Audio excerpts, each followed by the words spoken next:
is a lifestyle.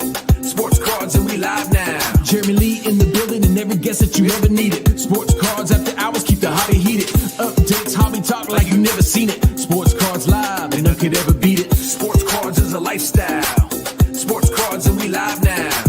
Welcome to another episode of Sports Cards Live with your host, Jeremy Lee. What is up, everybody? Welcome to another episode of the Fanatics Collect Premier Auction Ending Watch Party on May the 22nd, 2025. My name is Jeremy Lee, and I am excited for tonight's show. Let's bring out the real 27 guy, Mr. Adam Gray. It is that time of the month again, my friend. How you feeling? Feeling great. Excited to hit one of the biggest auctions we've seen in a long time. Lots of amazing stuff at the top. Obviously, always deep auction. Just really excited to hang out with you for a few hours. How are you doing? I'm good. Thanks. Just got back from taking my little guy to soccer. Was outside in the brisk Canadian air today, but it was a nice day. And man, can he play goalie. That was awesome to see. I'm excited. Some great cards up for auction tonight. As always, though, on the Premier. I mean, this thing is just really never disappoints. We have another LeBron James RPA, second month in a row that the auction is highlighted by one of those. We've got a Gretzky exquisite tribute, which I'm very excited to see sell tonight, along with a whole bunch of other cards. I want to welcome everybody who is watching, whether you are watching right now on Facebook, LinkedIn, YouTube, X, or Instagram, whether my Instagram or Adam's. Feel free to come on over to YouTube. There is a link to the episode in my bio, but you can just search Sports Cards Live on YouTube and make your way over to the chat. Come join the party. Get yourself a front row seat here with Adam and myself as we go through these cards. We've got some this or that's, Adam, as we have been known to do. I had fun making them again. You excited to play those? It's one of my favorite new parts that we do of each episode. One of the things that we talked about in today's show planning is you asked the question, do you want to see him beforehand? I love the natural reaction of you presenting it for the first time and being like, oh, and I just love the chat's participation on this too. When everybody jumps in and says, oh, I'd love this card or I'd love that card. I think it's really a fun part of the show that we do. It is fun. And it's always neat that, again, you don't know what they are. You still haven't seen them. I made them, so I know what they are, but I hope they hold up. I hope you like them as much. I hope you guys in the chat like the this or that's. We're gonna get to those right away, guys. Now, as you know, all access extended bidding on the Fanatics Premier Auction starts at the top of this hour in about 27 minutes. So we've got some time. We're gonna go through the cards. We're gonna look at them. And Adam, I did some math, and I realized that today is our 4-year anniversary of doing this show every single month. That is 48 months running. We have done this together. That's a milestone for us. Congratulations. I'm happy to be doing this with you. What's the longest running sports card monthly show that exists? There can't be too many. It's got to be right here. Right? It's got to be us. Got to be this one. Right. Let's say hello to Jacob Dahl, has joined us as always. So has Linda's First. Nate Flesher, good to see you again. Robert Scott, always good to see you. Brett S. from Down Under, how you doing, legend? Mike Double V, welcome to the show. Todd McDonald, good to see you. CS says some incredible cards up for sale. Looks forward to hearing us talk about them. Hey, we want to hear you guys talk about them too. Don't be shy in the chat tonight, guys. Turp Enforcer, good evening. Linda's First, congratulations on 4 years of doing the Fanatics Premier, Adam. That is pretty cool. Thank you, Michael, we appreciate it. Jeff McMahon, hello to you. ANW, not the restaurant, but if we were talking about the restaurant, you guys should know by now, Papa Burger with cheese. That's my go-to at A&W. Papa with cheese. What's up, A&W? Welcome to the show. Diamond Card Collectors here. What up, Diamond? Good to see you as well. The Resi Detective says, let's go, Jordan. You can always say let's go. We often see let's go, Jordan, here in our chat. Maybe it's the same guy. Well, Adam, let's get to it. Let's share the screen and let's have a look from the top. Andrew Anderson, good evening to you as well. Welcome, everybody, to the show. And again, if you are watching on my Instagram or Adam's, come on over to YouTube, guys. that is where you want to be. Right off the top here, Adam, 3 cards across the top, all big-time basketball cards. What do you think? We got the LeBron RPA. We got the 98 Michael Jordan autograph game-worn jersey.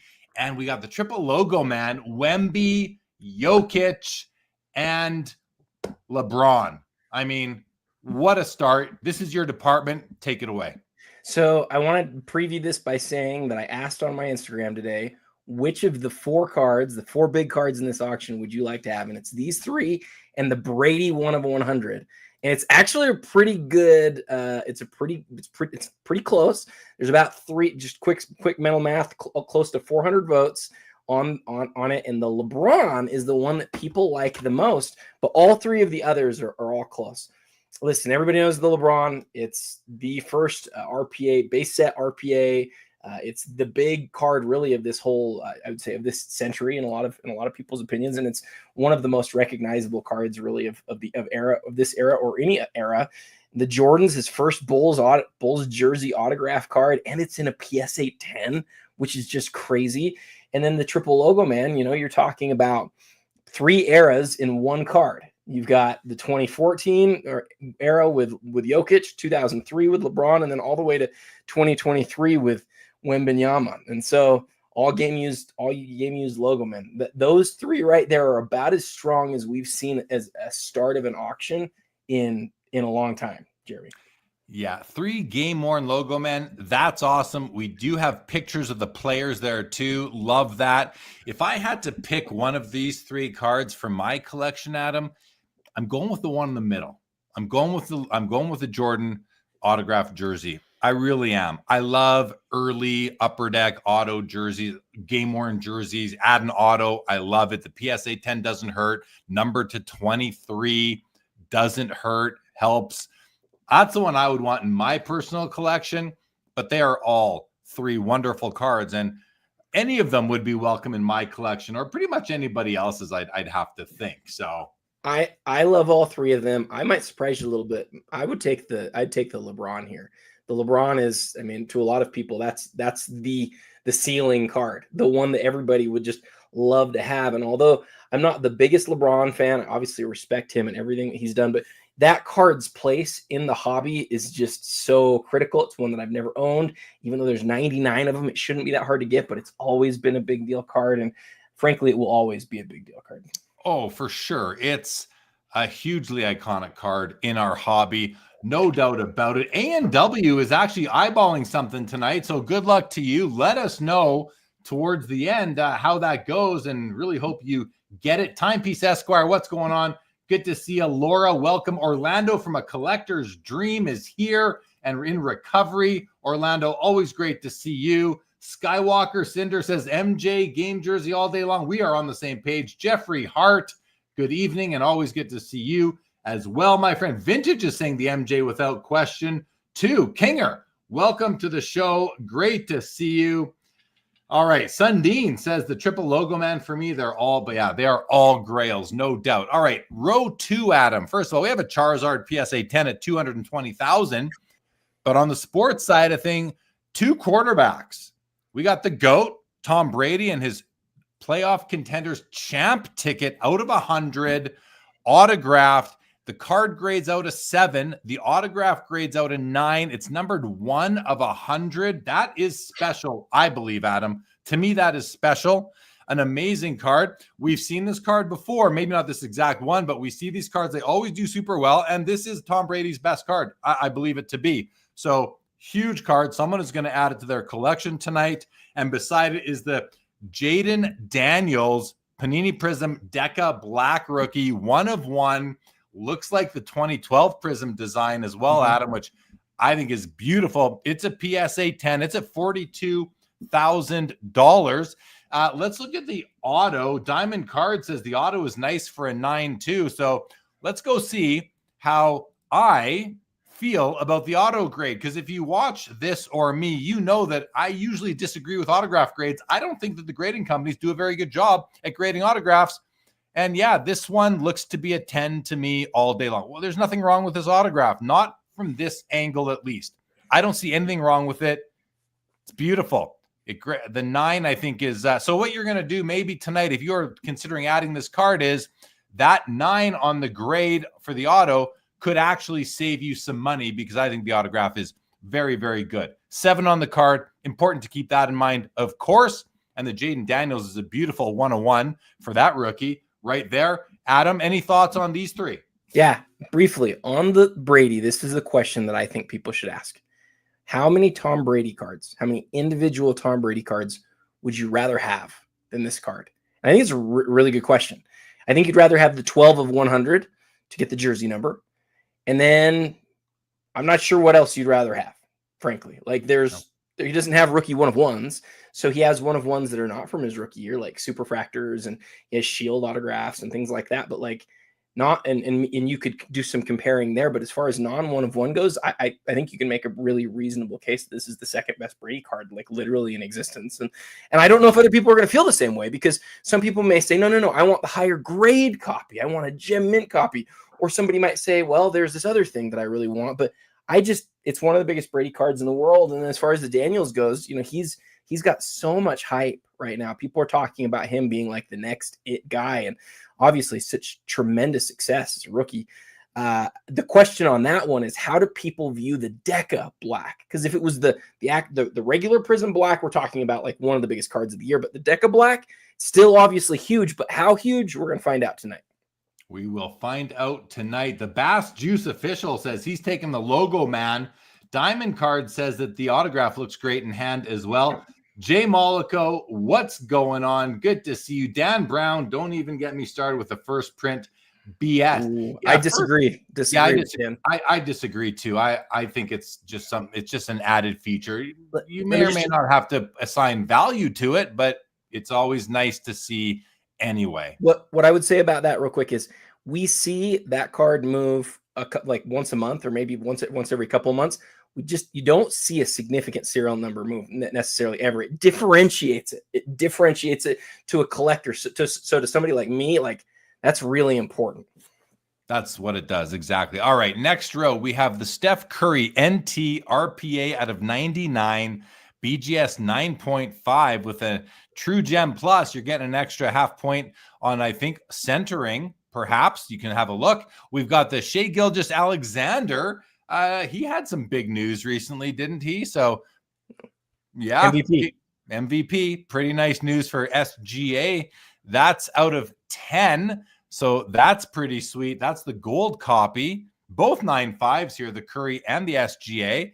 And look at this. A lot of 17, 2002 Course of Champions parallel Tiger Woods. PSA 8 to 10, 17 of 18 card Course of a Champion set. 14 PSA 10s, $36,000. That's pretty neat right there. The Curry RPA, though, Adam, I got to say, I really like this patch. I like that you've got 3 colors, somewhat symmetrical. Autograph looks really good. Yeah, that's a beautiful autograph.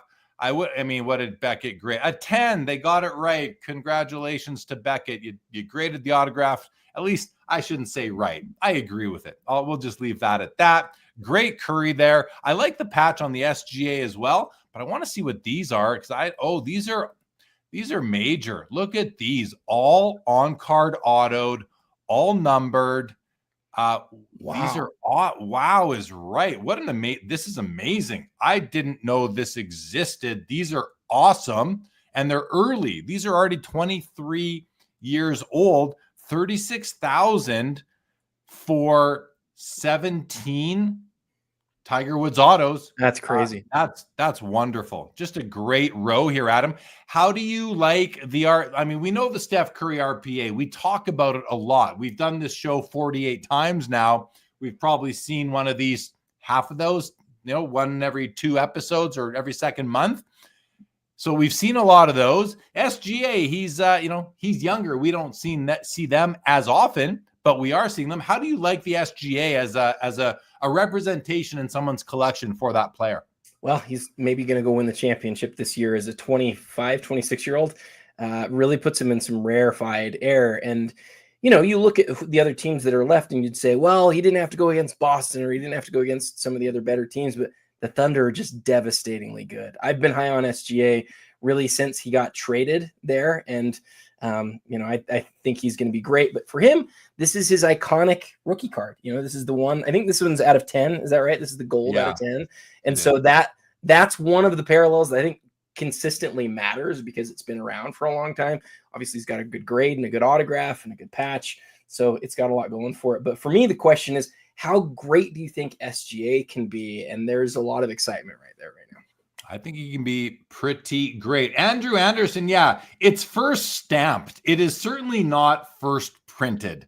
They are first stamped. As far as we can tell, we're not in production. But that's a technicality. I think people just say first print out of convenience or ignorance. Either way, they're both about the same. Okay, next row. We have an Anthony Edwards RPA now, numbered out of 99 from National Treasures. That's the true. It's a PSA 10 with a 10 on the auto as well. It's at $110,000. We have a PSA 10 Michael Jordan 86 Fleer rookie at $170,000 and a Mickey Mantle 1952 Topps PSA 5 at $110,000. It's funny, Adam. We've got maybe the two most iconic cards in the whole hobby staring us in our faces right now. And the reason I hesitated was the Honus Wagner T206 would round out the top three. I think that goes without saying. That's how I feel. And then we have a ultra modern RPA of a player who's, like SGA, carving out a name for himself and a place in the NBA as a potential face of the league, along with SGA. Now, it's neat to see the mix here. And Mantle is 110 right now. Anthony Edwards is $110,000 right now. Tell us your thoughts on the Anthony Edwards. And while you're talking about the Ant-Man, I'm going to zoom in on the Mantle. Sure. Yeah. So Edwards is one of the most charismatic young players that we've ever seen. And so that being his iconic rookie card is always going to be a big deal. But the story there and the reason why it's doing what it's doing, the reason it's in the six figures is 100% because of the 10-10 grade. That's a huge deal. And again, that's another way that people differentiate great cards is along not only the card grade, but the autograph grade. We talk about it a lot. The 10-10s always do well. They're playing OKC as we speak, and they need to win today if they want to have a good chance to win the championship. I want to point out Jay Mollico says that SGA is better than Luka, and then Linda's first as SGA seems to be getting better and better with each passing season, which seems to be the case for sure. Not Funny says in this row, I'd take the Jordan unless he's behind us right now and means the autographed game jersey up top.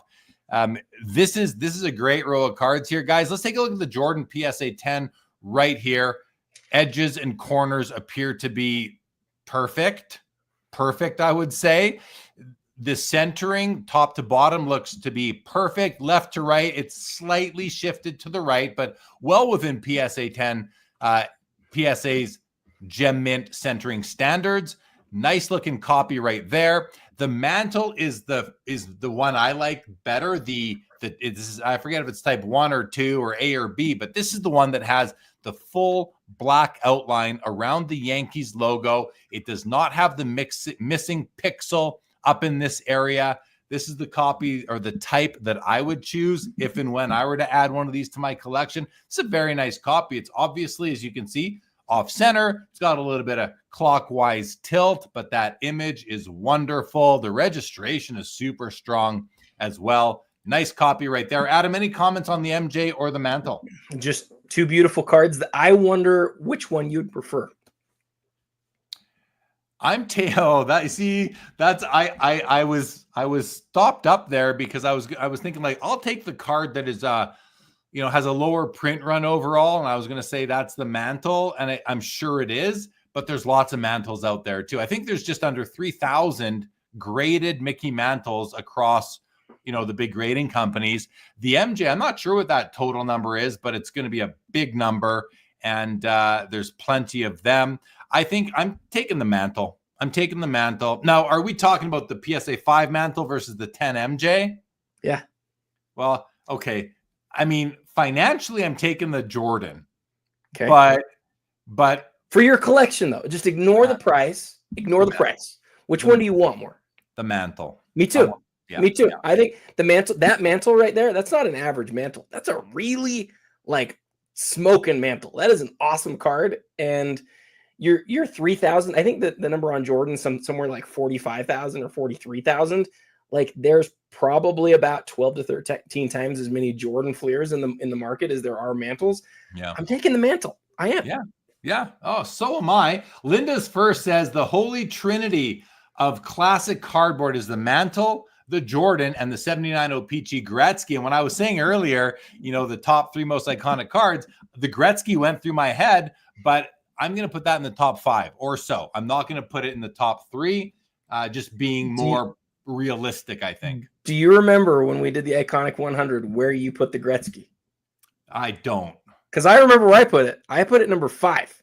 Yeah, I had it behind the 89 Griffey. I had 89 Griffey 4, and with Wagner, I had Wagner 1, Mantle 2, Jordan 3, and then Griffey, and then I'm at 4. I would have been at 4 or 5 also, I'm sure. Louis, what is up? Louis from the Hockey Cards Gong Show. He's taking the mantle.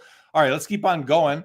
We've got a Kobe Bryant 96 Topps Chrome Refractor BGS 10 pristine, guys. Pop 13 set at $75,000. We will take a closer look at that. We've got the 97 season ticket Michael Jordan autograph from UD3. It's a PSA 9 Pop 2, none graded higher at $160,000.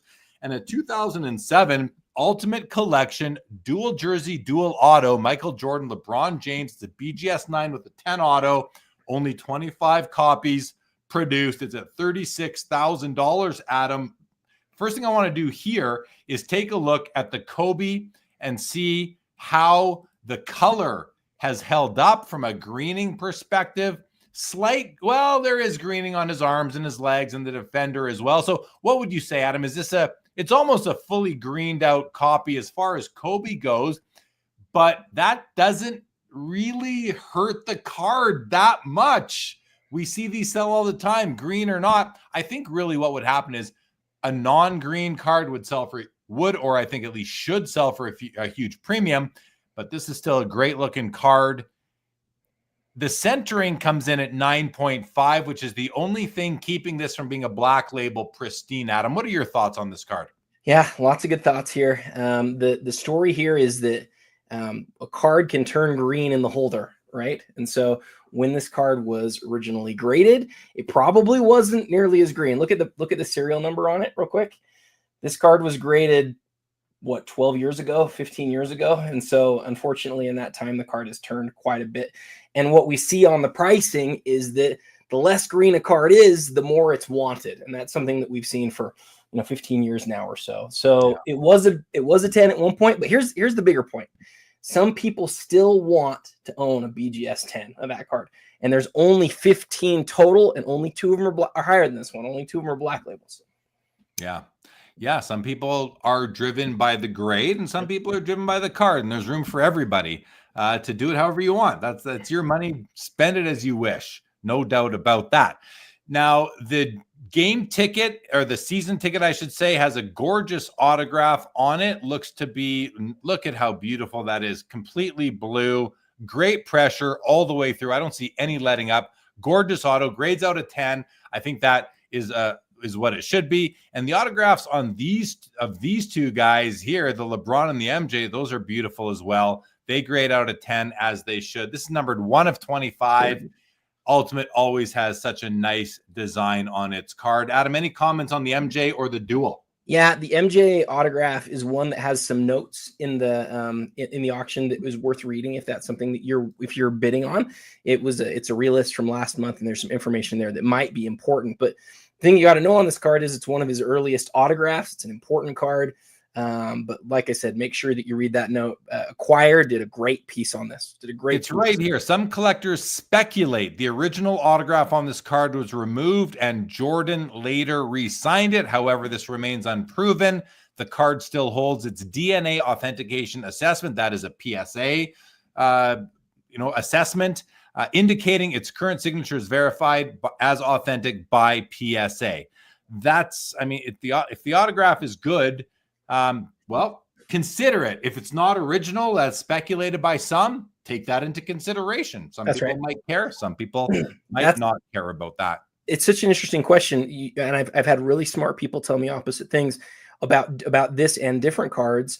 You know, if you've got a real autograph on the card, isn't that all that matters? That's what some people think, but other people feel really strongly that autograph must be entirely original, without doubt, to the card as it came out of the pack. And so it depends on what kind of collector you are. But then on the Ultimate Collection that's next to it, I love this card. I love it because it's a card that if it just said exquisite instead of ultimate, you're paying 5 times the price for it, or at least, you know, three or four times the price for it. And I love Ultimate Collection. I think Ultimate Collection made some of the nicest cards of the whole era. I really do. I love the cards, and I think this one's just a beauty. It is a beauty. Back to the Jordan for a second. You know, you mentioned some people are okay with a re-autoed card. Some people want it in the exact form it came out of the pack. And I just wonder if we talk about cards that have protective layers and to peel or not to peel, right? So if somebody says, well, I'm okay with a re-autoed card, but I'm willing to, but I want peel on, you have an inconsistency there. Now I know it's different. One's an auto, one's a peel, but I just had that thought run through my head. I wonder how people who want the peel on versus off would feel about the Jordan auto. Let's keep on rolling though. Next row, 3 amazing cards here. Absolutely amazing. I love all 3 of these. This would be a tough one for me to choose one of. The 2000 Upper Deck game jersey, Kobe Bryant, numbered out of 8, patch auto, absolutely stunning, borderless card, full image. Look at this card. It is wonderful. A very nice 3-color patch on it as well. You can see that right here. The auto is just perfect. This card is slabbed authentic by PSA. The autograph received a 10. Adam, this card is just phenomenal. 70,000 right now. We have a Jackie Robinson 48 leaf rookie card in a PSA 7. This is the copy or the card. It's missing one of the, there's several, certain cards have variations in 48 leaf. And this one is not all Jackie Robinsons look the same. The hat is missing some ink. Now, I'm not saying there's anything wrong with it. This is just the way it was printed, and it's not an error or anything like that. It's more of a variation. And this one is really nicely centered. It has great color, really good registration. For anyone who's curious, one of the differences, an easy way to tell some of the differences is on this variation, this yellow stripe coming down the side here, and it also comes right down the side here. The other variation does not have the yellow. It stops at the shoulder. I mentioned that the registration was really strong. It is strong, but I do notice that there's a bit of a shadow coming off the side of his head there and off the ear. Still a very nice card, well-centered for a 7. And it's the Jackie rookie. To me, it's an all-time iconic card. And then 2005 Upper Deck, the Cup. This is the first year of the Cup. This is, I think, Alex Ovechkin's lowest print run RPA. It's the honorable numbers, numbered out of 8 to his jersey number. And look at that star, that gold star right in the middle. It's a 4-color patch. This card is awesome. It grades out a mint 9. The auto is a 10. I love first year Cup, Adam, and this card might be one of the best cards that you could have ever gotten out of that year Cup or any year of the Cup. What are your thoughts on these 3? Man, I've got a lot of thoughts here, just like you do. First off, I don't know if you can see this, but I went to my collection today and pulled out one of my favorite cards in my collection. This is one of the other 7 copies of the Kobe autograph patch. But you'll notice, unfortunately for me, my patch does not look nearly as nice as the one that is being sold here tonight. The one that's sold here tonight has not only the white part of Kobe's letter or numbering on his jersey, but it has a lot of that gold and purple. It really is the ideal patch for this card. And so it's his first year. It's the very first year that they ever made autographed patches. It's the very first year. And they made 3 Kobe autograph patches that year. They're all numbered to 8. 2 of them came out, or 1 came out of Upper Deck Series 1, 1 came out of Upper Deck Series 2, and 1 came out of Ultimate, which gives us like this amazing coincidence that the first year that Kobe Bryant had autograph patches, he had a total of 24 autograph patches.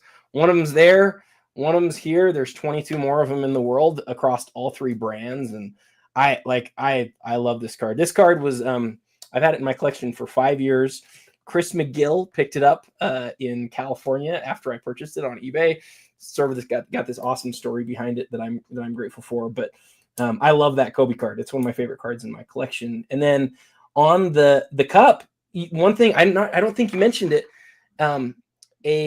Another Alex Ovechkin, also out of 8, with a similar patch and a similar auto from the same product, just set a record. Sold for almost $400,000 at Sotheby's here in the last month. And this is the difference between an insert and a parallel. And obviously that parallel, people put a premium on it, but this is one of the best Ovechkin. I mean, how many Ovechkin cards, Jeremy, would you rather have than this one that's at auction right here? Maybe only the one that Stephen Ho purchased that you just mentioned. He paid $381,000. We had him on Sports Cards Live on Saturday and talked a lot about that particular card. That might be the best cup card ever produced. This is not, as you mentioned, that is a parallel of the true RPA, the one that he bought. It's the gold out of 8 versus the silver out of 99. This is the honorable numbers out of 8. To me, 40,000 here versus 381 over there. Now that one was the 8 of 8. Very special card. This is not the 8 of 8 on the honorable numbers, but it's yet an unbelievable piece.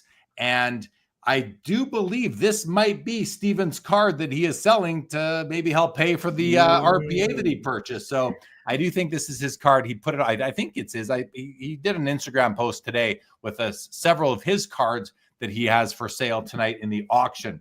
So, and I do think that he actually has the 8 of 8 of this card too. Wow. I believe that's the case. Yeah. So you bring up something interesting, and that is that whenever somebody like Steven goes and makes a huge play like he made with the 8 of 8, and good call on it being 8 of 8, by the way, that's a significant part of the story.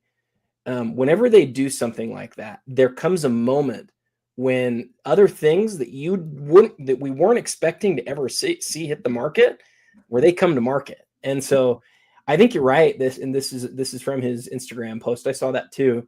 And it's cool that this is part of that card's story, and that's what made this one come available. Exactly. I completely agree. Travis Mater had asked, what is my top 5 most iconic cards? Jordan, Mantle, Wagner, Griffey, Gretzky. I'll leave it right there. Terp says the Upper Deck Griffey Jr. is iconic, but rather have others. Yeah, I agree completely with what Terp says here, but yeah, the 89 Upper Deck is the most iconic of all the Griffey cards. Sundin says, doesn't Stephen Ho? Yes, he does have that card as well. We just talked about that. Producer Louis, Upper Deck did a great job on the Kobe not having the logo and all the other wording, not take away from a fabulous image. I agree. That is such a beautiful card that you have a copy of as well, Adam. We are now into all access extended bidding, guys. We have a few cards to get through on this first page. So we're going to get through these, and then we're going to do this or that. So on this second last row on page 1, we have a exquisite limited logos LeBron James. This is from 2008. We don't see as many 08 limited logos as we do other years, Adam.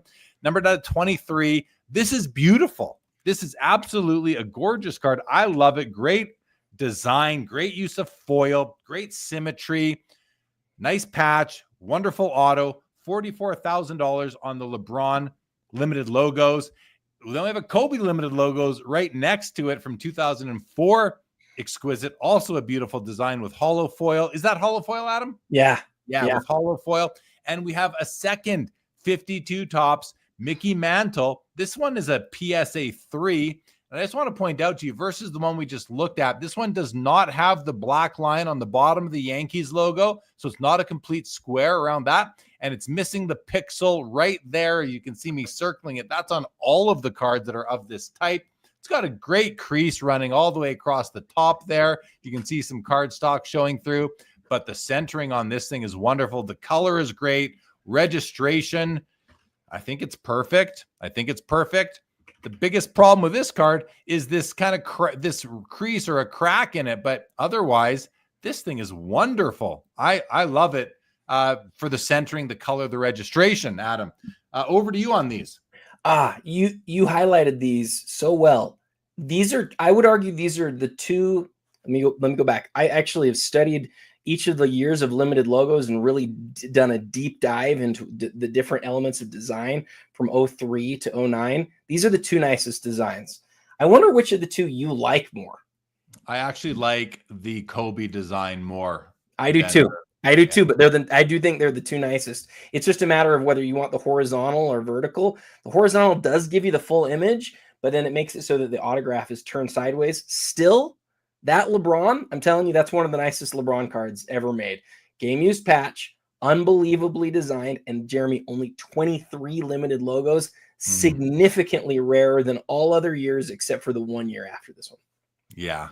Well said. Stephen Ho is in the chat, says, hello, that 0506 Cup Ovechkin honorable numbers out of 8 is my card, and the 8 of 8 honorable numbers is his. So he's got both 8 of 8s from the Cup. It doesn't get any better than that at all. Oh, he's on the air. Yeah, I didn't. On his Instagram post today, Stephen said that he was going to miss the show because he'd be on an airplane. He is, in fact, on an airplane right now above Earth. Great to see you, Stephen, with us as always, buddy, as always. Okay, final row on page 1. We have a Luka RPA out of 99, the true. It's a gem mint. It's a true gem plus at $75,000 right now. We have the orange refractor Mike Trout, numbered 1 of 25, BGS 95 at $44,000, and a PSA 10 Joe Montana 81 Topps rookie at $32,000. A card that I would put in that top 15 all-time iconic cards. I'd have to go through it, but to me, it's right up there. Adam, another row of great cards. The Luka, I like the patch. It's kind of the perfect patch for the card, I would say. Autograph looks absolutely perfect, and the corners are the extra half point on the subgrades, bringing it up to a 10.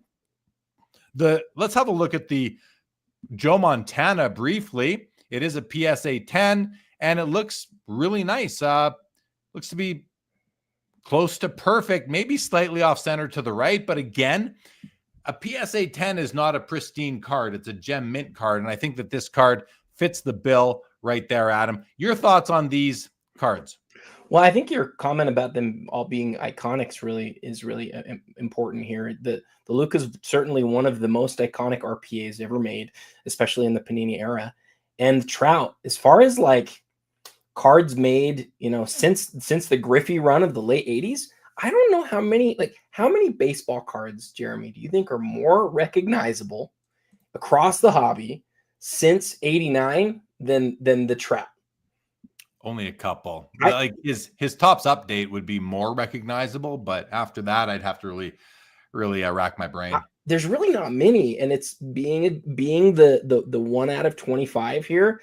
Again, it's another one where you have to ask the question, how much does being that number 1 copy, how much does that matter? But if I'm picking one of the 3 that I want for my collection, I might surprise you a little bit. I think I'd go with the Montana here. It's such an important card. That's what I was expecting you to say. Okay. If I was choosing one for my collection and value was not going to bias me at all, I would also go with the Joe Montana. So I'm with you on that. All right, we're at the end of page 1, guys. We're going to do our first this or that of the night. And we're going to start with a couple cards we've just gone by, but we want to hear what you guys think. What? Oh, no. I didn't remove so Adam, I forgot to remove the background on these. Okay. Who cares? We're not going to be able to see us when we do this, guys, but here it is. We got the Jackie Robinson or the Mickey Mantle. It's the PSA 5 Mantle versus the PSA 7 Jackie Robinson. Now, Adam, do we want people to answer which one they like, this or that, based on, should they consider value, or do we want them to not consider the value? I think we should keep it really simple and just what card would you prefer to have in your collection? And I think people should start, as a few people have already done. I think they should put their answer in the chat right here, right now. All right. Well, let's hear it from you guys. Which one would you prefer, the Jackie Robinson or the Mickey Mantle? And I'm going to take it off the screen for a moment so that we can come back briefly, Adam, and go through some of the comments. Mike is taking Jackie. We had a couple of earlier votes here. Okay, Linda's first is taking Mickey Mantle. Mollico is taking Mantle. Jeff Derrico is taking Mantle. There's a vote for Jackie from Mike, Mantle from Jake Dahl, Mantle from Andrew Anderson, Jackie from Found Treasures. Hector's taken Jackie. Stadium Sports Cards is taking Jackie. So is Sundin. So is Brett S. Back to Mantle with Jason Conti. Welcome to the show, Jason. Daniel Rowland has taken Jackie. So is Laura. So is Travis Mater. And Rob Scott has taken the Mantle. Adam, what were you thinking between the two? Again, guys, it's this or that, the Jackie Robinson or the Mickey Mantle. Which one were you going to take? You're not going to believe how connected we are. I actually, as part of my top 10 post this week, I asked the same question on these same two cards, the same question. And this is what I said on my post. I'll just read it really briefly. The Battle of the Iconic Baseball, number 1 and number 10 on the 2022 Iconic 100 Countdown. Mantle is a pop 182 with 302 higher. That includes qualifiers. Whereas Jackie is a pop 78 with only 54 higher. So yes, the Mantle is the card, but the Jackie is a far superior card within the existing copies. And I asked, which do you prefer? I take the Jackie. I think it's such a difference in terms of the quantity and how many are better. I personally think the Jackie's a better card here. Okay, well, interesting. And for me, in this, I'm actually, oh my gosh, this is a good one. It's a great one, Jeremy. It's a tough one. I mean, I'm taking the Jackie as well, but it's not as close as you might think for me. So, but I'm taking the Jackie as well. Well, the Mantle's the card, like I just said. Like to a lot of people, that is the best, most important card ever made. There's no wrong choice here, but you give me a choice at either one of them. The Jackie's so nice in a 7. Like it's a really premier copy of the card. I think you're right. And even though it's got that, it's that, the variation that's doesn't have the complete ink job, it's still a wonderful card. And let's just see if I good one, Jeremy. Good one. Okay, there we go, guys. I fixed that. I fixed that while Adam was chatting. There it is now. Yeah, they're both great cards. Yeah, they're both great cards. I might, you know what? I'm changing my vote. I'm taking the Mantle, and then I'll go buy a lower end Jackie. That's what I would do. I have to change my vote. You do already have a Jackie, though, right? I do. I have one of these Jackies. I love it. I don't have the Mantle. I've never owned one.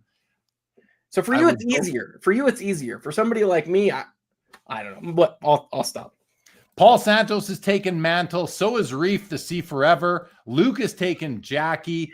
Terp says, I would definitely take Jackie. I love him so much. Yeah, that's totally fair. And Sundin says they're both so good. Yeah, they are both great cards, no doubt. All right, let's keep on rolling, Adam. I'm glad I got to download those. I had to re-download those images just now. And as transparent, re-upload them here into the studio. Got that all done. Guys, I can be super fast with this production engineering role I have here on Sports Cards Live in the Fanatics show. All right, Adam, next page. Look at this. Is this just coincidence? 3 soccer cards across the top. We got a Messi, a Ronaldo, and a Messi. 3 wonder. The first 2 are 2018 Topps Chrome UEFA Superfractor, 1 of 1s, both autoed. The Messi is a 10, the Ronaldo's a 9, and we have the 9.5 Mega Cracks Messi rookie at $55,000. Adam, this isn't an official this or that, but which Messi would you prefer? An autograph Superfractor or the rookie card BGS 9.5? For me, it's the Superfractor. Yeah, me too. And that it's not even hard for me that's an easy decision for me on that. The rookie is such an important card. I think a lot of people would say it's the the most important soccer card that exists. And so, I hear that and I get it's actually a fairly limited card too, but it's a Superfractor from an important set. I sort of don't know why this is as low as it is. I feel bad because I haven't done the research on this, but 2018 Chrome is a big product. That's an iconic image of Messi. I sort of wonder why it's only sitting at 85, but maybe there are different variations that I don't know about. If there's anybody who's a soccer guy in the chat who can teach us why this maybe isn't the Messi card or the Messi Superfractor, I'd love to hear it because I don't know that much about soccer. Yeah. Yeah, I'd love to hear what someone had to say about that as well. Hector says Jackie transcends baseball. Mr. Wiggle says, give me the Jackie. He changed history. Yeah, I only went back to the mantle because I would then go get a Jackie as well, right? I would have both. Okay, let's keep on rolling. A couple of gold kabooms here. We've got the LeBron James from 2023 Crown Royale. It's the 10 of 10. It's the gold out of 10. It's a PSA 7. And we have another Messi card, the gold out of 10. It's a PSA 9. It's actually outpricing the LeBron right now, 40,000 to 32,000. And then we have a Bryce Harper 2011 Bowman Chrome Orange Refractor Prospect Auto out of 25 in a BGS 9.5 holder. And it looks like the autograph is still one. Look at that again. That's fantastic. Bowman. Those guys know how to affix an autograph to a card. Adam, great stuff here. Gold kabooms. I think they're the only kabooms I really like silver kabooms. Green kabooms I don't find attractive at all. I think gold kabooms are beautiful. And it's a nice color match here with LeBron. Your thoughts on that or any of these three cards? You know, the 03 or the 23 kaboom, there was a bunch of talk when it came out. Like none of those cards are well centered. And so 7 on this card is actually like pretty normal grade. On a lot of other years, that would be thought of as really bad. But in 2023, I think, correct me if I'm wrong, you guys go look at the pop on this. I think that's pretty normal grade for 2023. But I love your comment on the Bryce Harper. Like that autograph on that card is just smoking. What was the BGS serial on that? Has it been in that case for a long time, or is that a recent grade? 00721. So somebody got this card graded and put that thing in the dark, and it didn't ever see the light of day. That's awesome. That's the way you do it. That's the way you do it. Take him out to look at him once in a while and put him back in. All right, guys. 2003 exquisite noble nameplates. Kobe Bryant, beautiful card. We've seen these before, Adam. We love the thick hollow foil border around the patch window. Just a beautiful design. Not a sticker auto, right? It kind of looks like it might be, but this is not a sticker auto. The auto does grade out of 10. The card is an 8.5. A gorgeous 3-color patch, 25 copies produced, BGS 8.5, $42,000 right now. 99 Upper Deck Ionics, Michael Jordan auto, only 23 copies produced. This is number 1 of 23. If you like first numbered, another look at the autograph. Really nice, bright blue still, grades out of 10, 9 on the card itself. A nice design. I don't mind a horizontal auto. I do not mind it at all. I see nothing wrong with that myself. I know some people do, and that is totally cool. And then the 97 PMG green, Emmitt Smith. This is a PSA 8, which is an almost impossible grade for a PMG from 1997. But look at this thing, an absolute blazer. Love the Jets in the background. Adam, great looking card right there. Over to you on these three. I'm going to surprise you and talk about the Emmitt. This one, 1 out of 15. One thing you might want to also notice, it's not just graded an 8. It's a recent grade 8. I can't remember the last time a card that was like this card was graded in the last year or the last 18 months or something. I can't remember the last time a PMG red or green that was like, recent grade got this sort of a grade on it. I'm like sort of like thinking about it in my mind, like how many Emmitt Smith cards are there that are more sought after than this one? I think it might just be the Gem Masters from the next year. Like this is one of the best Emmitt Smiths in existence. And what's crazy about that is there's another Emmitt later in this auction that also fits the bill. Like somebody, I'm willing to bet, I don't know this, I don't have any inside information. I'm willing to bet this and the Emmitt that we're going to see later in the auction, I'll bet you they're from the same seller, probably consolidating into some other huge card, because it's hard. It's not often you see like the best cards of a player like that moving at the same time. Yeah. Great row right there. Continuing along, look at this. 2 major logo man auto 101s with Vince Carter on the right, Tracy McGrady in the middle, both 101s, BGS 8 on Vince Carter, 8.5 on McGrady. $48K for McGrady, $38 for Vince Carter right now. Beautiful designs as well from Ultimate Collection. And on the far left is the 1951 Parkhurst Gordie Howe, his one and only rookie card in a PSA 7.5 holder with PWCC eye appeal rating superior, the top 5%. Have to look at this because I love this card. I own a copy myself, not nearly this in this high grade. And yeah, those corners and edges are perfect. I think I'm almost surprised it's only a 7.5 from my first glance at it, Adam. And maybe that's why it got such a high eye appeal rating. The color is really good, guys. Oftentimes the black text and the red text fade or just weren't printed properly. And so they're a lot lighter. Look at how bold that is. The only thing I can sort of see wrong, if I can even say it's wrong, I don't know for sure. I'd have to look at other copies, but there's these 2 dots right there that stick out to me for some reason.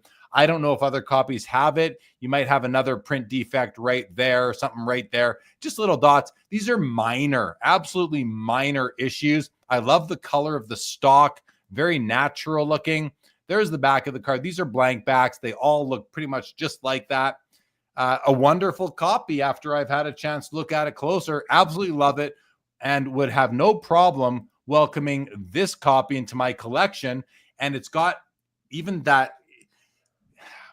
I just want to open up. The borders are wide. I would call this a full-bodied copy. These weren't all cut the same size back in the day, guys. This is a wonderful. This gets my complete endorsement, actually. Absolutely love it. Can you, for those people who don't know, and I know you've got a lot of people here who are super smart and already know these things, but can you talk about how these cards were collated into the packs and how that was different than maybe other sets at the time and as we're used to today?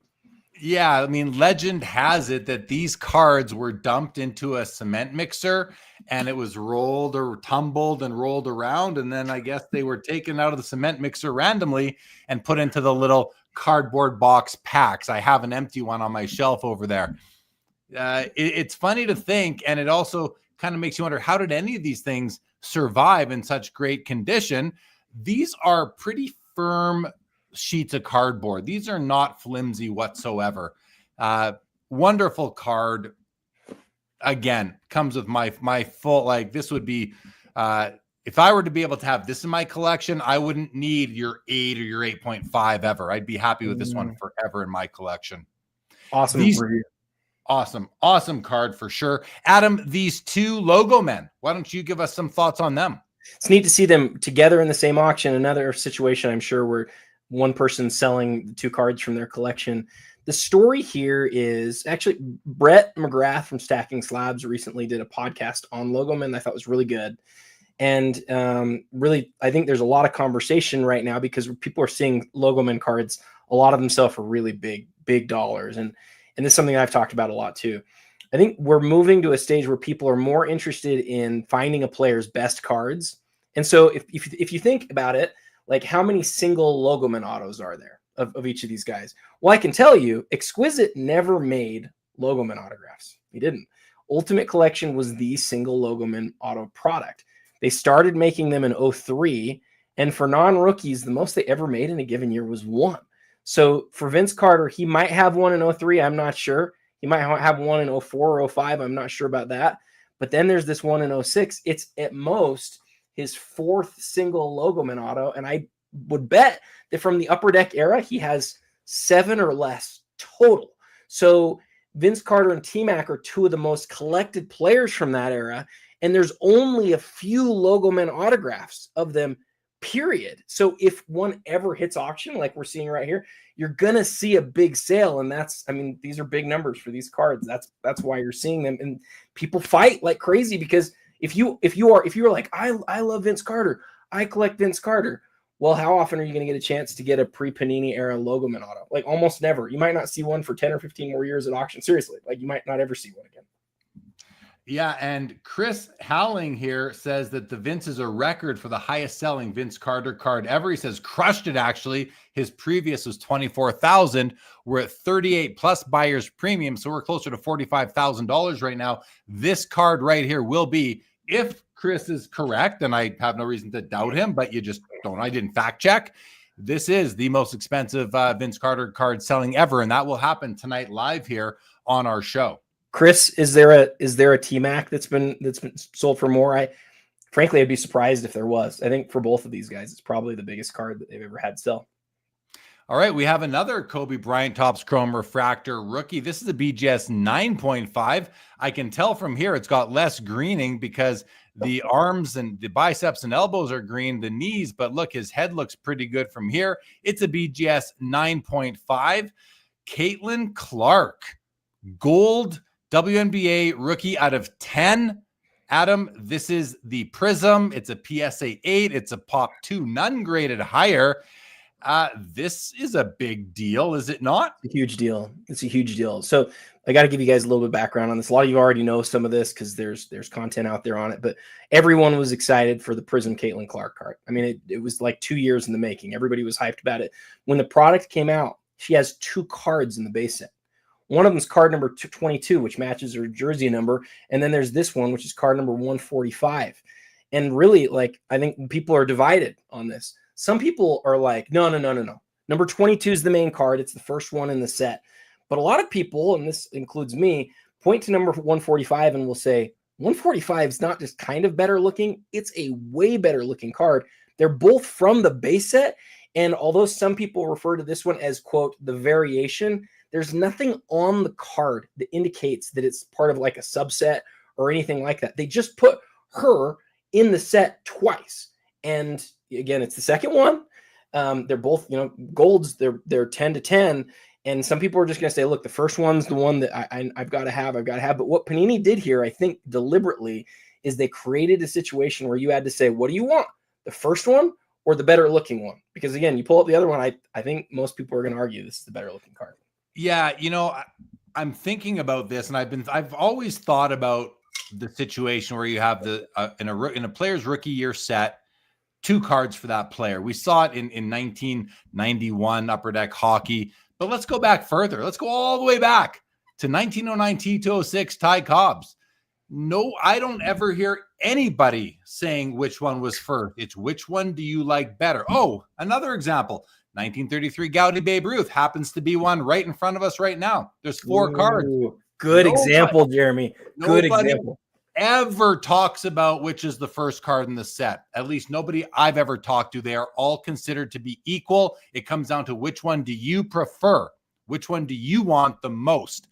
All of a sudden now we're talking about which is first in the set when historically nobody's cared about that in other, way back in time. Is that what's different between it now, Adam, than back with some of the most iconic? Lou Gehrig, same situation, 1933, has 2 of the same. They look the same even.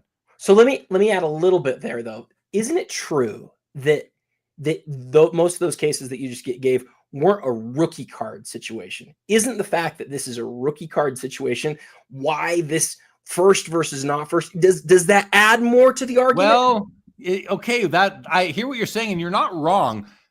In the case of Ty Cobb, is the T206's rookie card? I mean, there are some hardcore people out there who will consider a regional bread company's product to be a rookie card. But if you're looking at national distribution, or at least wider distribution, even this 33 Gaudy Babe Ruth was for a while considered his rookie card until the hobby loosened up a bit and said, well, he had the Baltimore News card in 1916, the M101 and all of its cousins. So, that's now considered the rookie card, but it wasn't always that way. People searched out earlier cards, and to that, if we're saying that, then the Star 101 is clearly the rookie card. And there's Griffey's got a card from before 89. He's got a star card as well, I believe. So it's a never-ending discussion. And I think I don't know that that's the case, though. What you're getting at, I don't know if that's the case.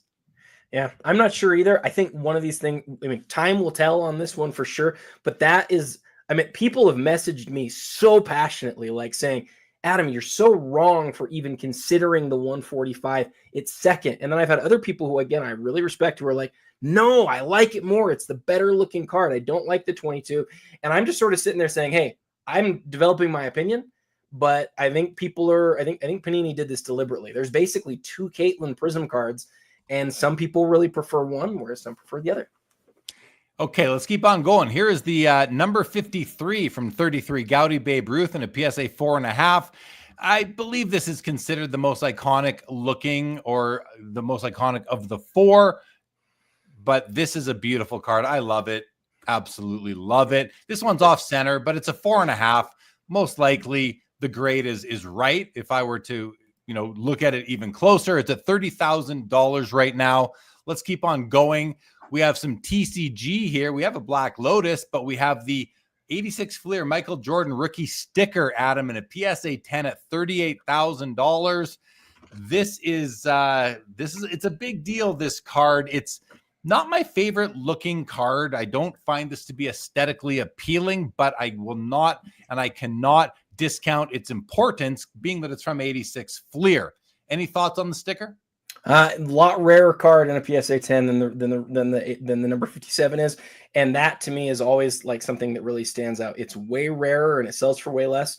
Obviously, less recognizable and iconic, but it's a huge card every time it comes to auction.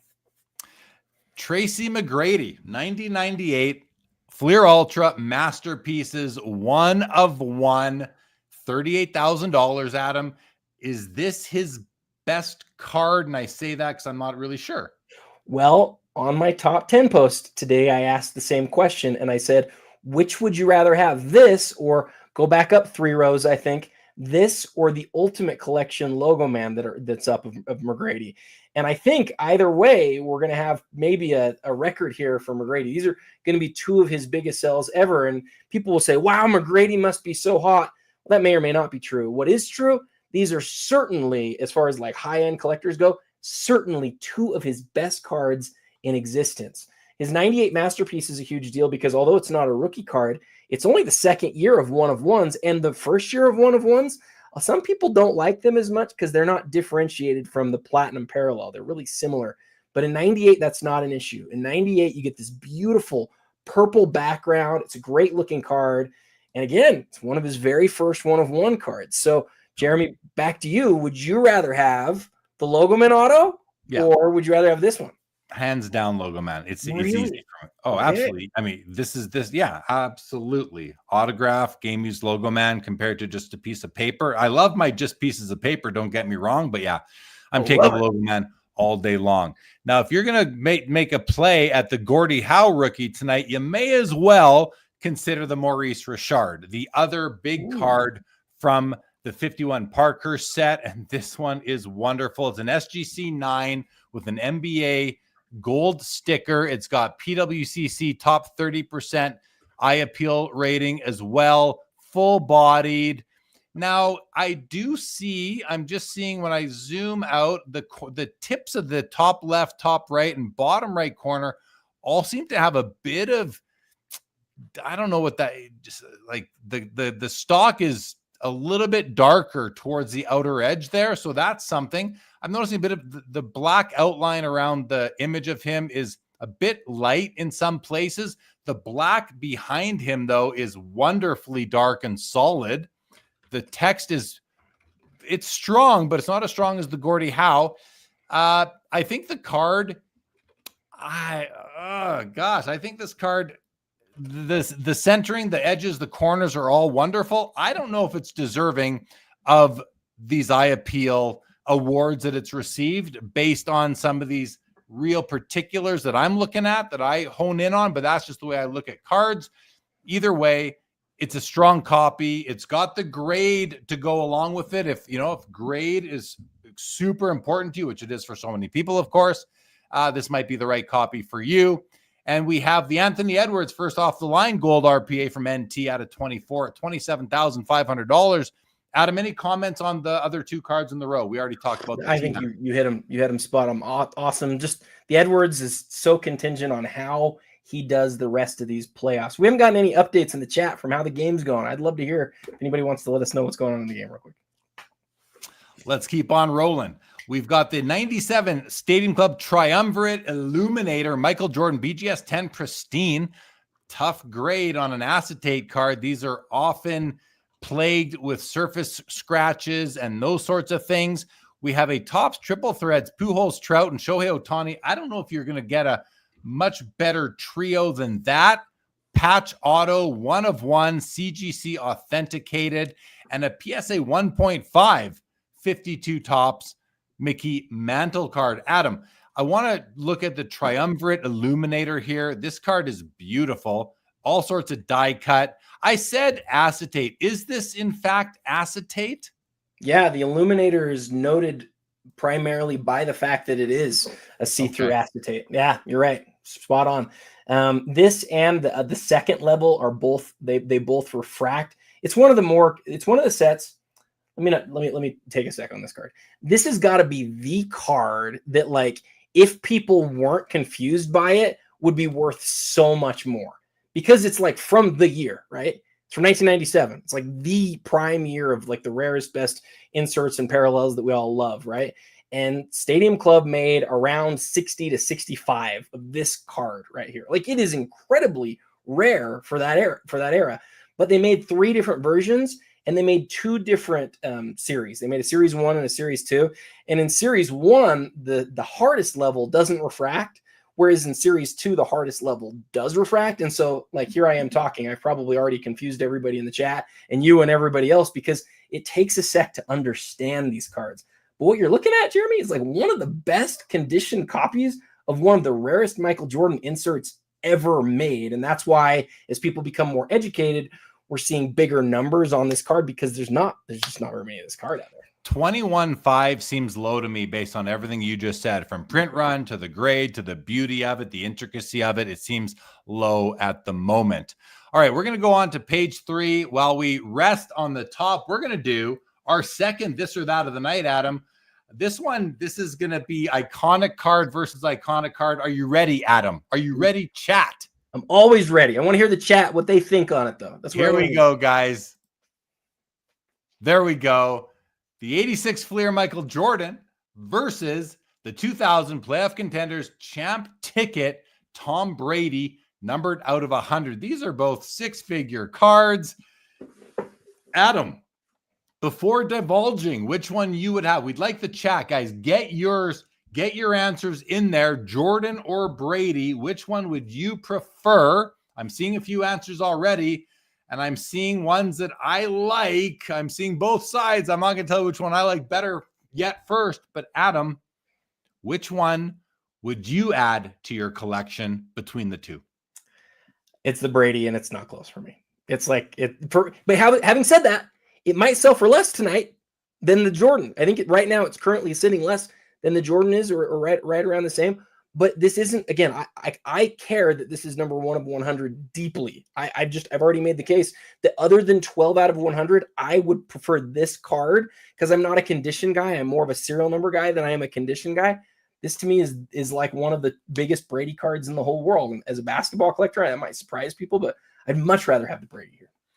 You know, I'm not surprised. Even though I know you're a basketball collector, that does not surprise me. I'm picking the same card, and to me, it's not even close either.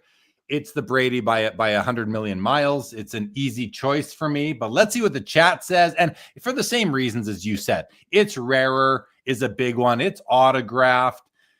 Only 100 copies produced. It's also 1 of 100, which I love as well. Now, Jake Dahl is taking the Jordan. Mr. Wigglesworth is taking the Brady, says the Jordan is far too common. That's my rationale as well. Tyson is taking the Brady. So is Mollico. So is Linda's First. So is Found Treasures. Joe Perot says the Thunder's up by 20. What's up, Joe? Not Funny is taking the Jordan, as is Andrew Anderson. Luke from Bleecker Street is taking the Brady. So is Deep Value. What's up, Deep? The Resi Detective is taking the Jordan. Blake Christensen is taking Brady. Mr. Wiggles says, my wife says the Brady looks nicer to her. Mr. Wigglesworth's wife is taking the Brady. So is Rob Scott. Grant Slayton is taking the Brady. Travis Mader's taking the Jordan. I'm putting money at that. Jeremy goes with Jordan. No, you lose your bet, Travis. You lost your bet there. I'm going Brady. John is taking the Brady. So is Dan Brown as well. Laura is taking the Brady. So is CS. Jay Malco says it's also pro uniform, which is rare for Brady's rookie year. Agreed. Joe Perot is taking the Brady. Dan Brown says, but why does 1 of 100 matter? You haven't made that case. We'll get to that later, Adam. Great White Trading is saying, give me MJ. Found Treasure says probably multiple people in chat own the Jordan and mostly likely 0 own the Brady. Yeah, maybe. Well, you'd be surprised who's in this chat. Found Treasures. I wouldn't be surprised if 1 or 2 people actually do own that Brady. Julia is taking the Jordan, and Not Funny says PSA 10. I couldn't pass. Ooh, yeah, I can always pass on a PSA 10. That's easy. That's easy for me. Okay, Adam. Any further thoughts on that? So I'll just respond to Dan Brown in 10 seconds. I think I did make the case. There's 100 of them, and to some people, 100 isn't rare enough. You have to want something that's different. And the way that you can do that on a card like this is one of really 3 ways: condition, serial number, and autograph quality. This is a tremendous autograph quality. The condition's just fine. I don't have a problem with a 7, but there's nothing like 1 of 100 or 12 of 100. I care about that as a collector. It differentiates it. It up levels it to me. And so that matters to me. And that's what collecting is. Differentiating is the reason why. Chris Howling says, give me the real GOAT, LeBron. And Fevy 10 is taking the Brady. So is Stephen Ho. He's taking the Brady as it's 1 of 100. There we go. Okay. Page 3, guys. We have a 2018 Bowman Chrome Blue Refractor Shohei Ohtani rookie auto out of 150. It's a PSA 10. It's beautiful. In the middle is another SGA, National Treasures RPA. This one's out of 99. It's a PSA 9. It's a Pop 11, 4 PSA 10s in the population. And then on the far right is a dual auto, Michael Jordan, Dr. Julius Irving from Upper Deck Radiance. Oh, and there's autos on the back. Kobe and LeBron, never mind. Look at the back of it too. These are beautiful gold ink autos, Adam. What a nice looking card. Only 10 made. Adam, and they're not stickers. These are on card, as you can plainly see. Adam, make your case for this card. I mean, I think it speaks for itself. Is there anything more you could add? Well, you said gold autographs. Gold on white is fairly stunning and almost never done by the companies. You almost never see it. I think that these autographs on the white surface, they just, maybe they stand out because we never see them.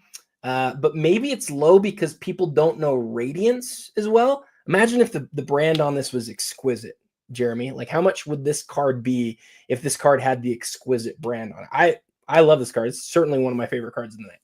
Yeah, it's absolutely wonderful. Let's take a quick look at the Shohei auto and just see how good it still is. It's very nice.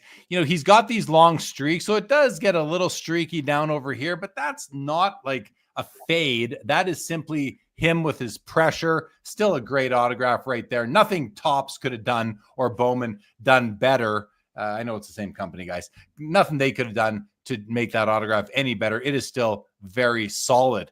All right, another multi-autograph. This is Jordan and Kobe, 2001 Upper Deck Legends. It's a PSA 5 on the card, 8 on the autos. We have to investigate that. Okay, a little bit of bubbling going on in the Jordan auto right there, but very nice still.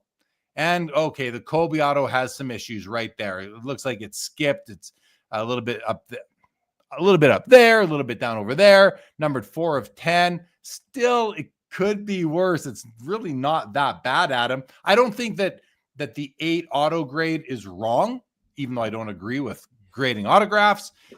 Great looking card, Adam. Is there something special about this card that we don't know about? They just have hardly any dual autographs that are this old. I mean, it's a card that you'd suspect would sell for like way more than this. I wonder if the handwritten serial number here hurts it a little bit. I wonder if it's not consistent with other copies. I say that because there are some copies from Upper Deck that like they came out unnumbered and then people later added the number. I wonder if this is one of those situations. I don't know that. I'm just saying because this card should be like a close to 6-figure card. What's it sitting at right now? Sitting at 34. Yeah, that's a low number. Like somebody's at this point, somebody's looking, maybe it's the autograph. I'm not sure. I don't know. I don't have all the details on it, but those are the things that sort of stand out to me. Are the autographs definitely have some issues, and the serial number looks a little bit weird to me. So I would look into that if you're looking at bidding. But this is an incredible deal for this card, just being what it is. Like I collect cards like this. I love that card, and somebody's getting a great deal at this point. Both on card autos. Jay Mollico said, what card is Jeremy buying tonight that will keep my old bones up until 2 a.m.? I don't know. We'll see if I have an announcement to make after the show, Mollico. And Dan Brown isn't letting up on the serial number, so I'm going to just put this one to bed, Adam. He said, why does 1 of 100 matter more than 2 of 100? Simply because why does winning the championship matter more than coming in second place? It's a 1-2 thing. One comes first. First is more important to some people. It's really as simple as that.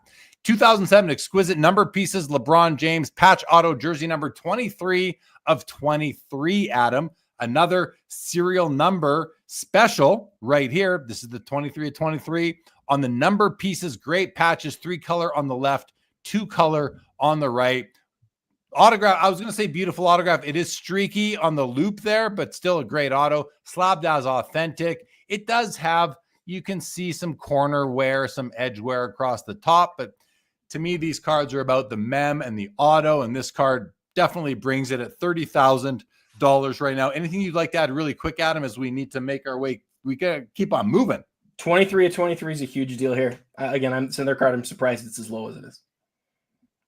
All right, another Kobe MJ dual auto, upper deck hardwood, numbered out of 8. It's a PSA 6 pop 1/1 higher at 27,000. Dual logo man from 2008 exquisite. This is Paul Pierce and Kevin Garnett, 2 of those like next level guys, you know, just beneath the MJ, Kobe, LeBron echelon. They're kind of in that next rung.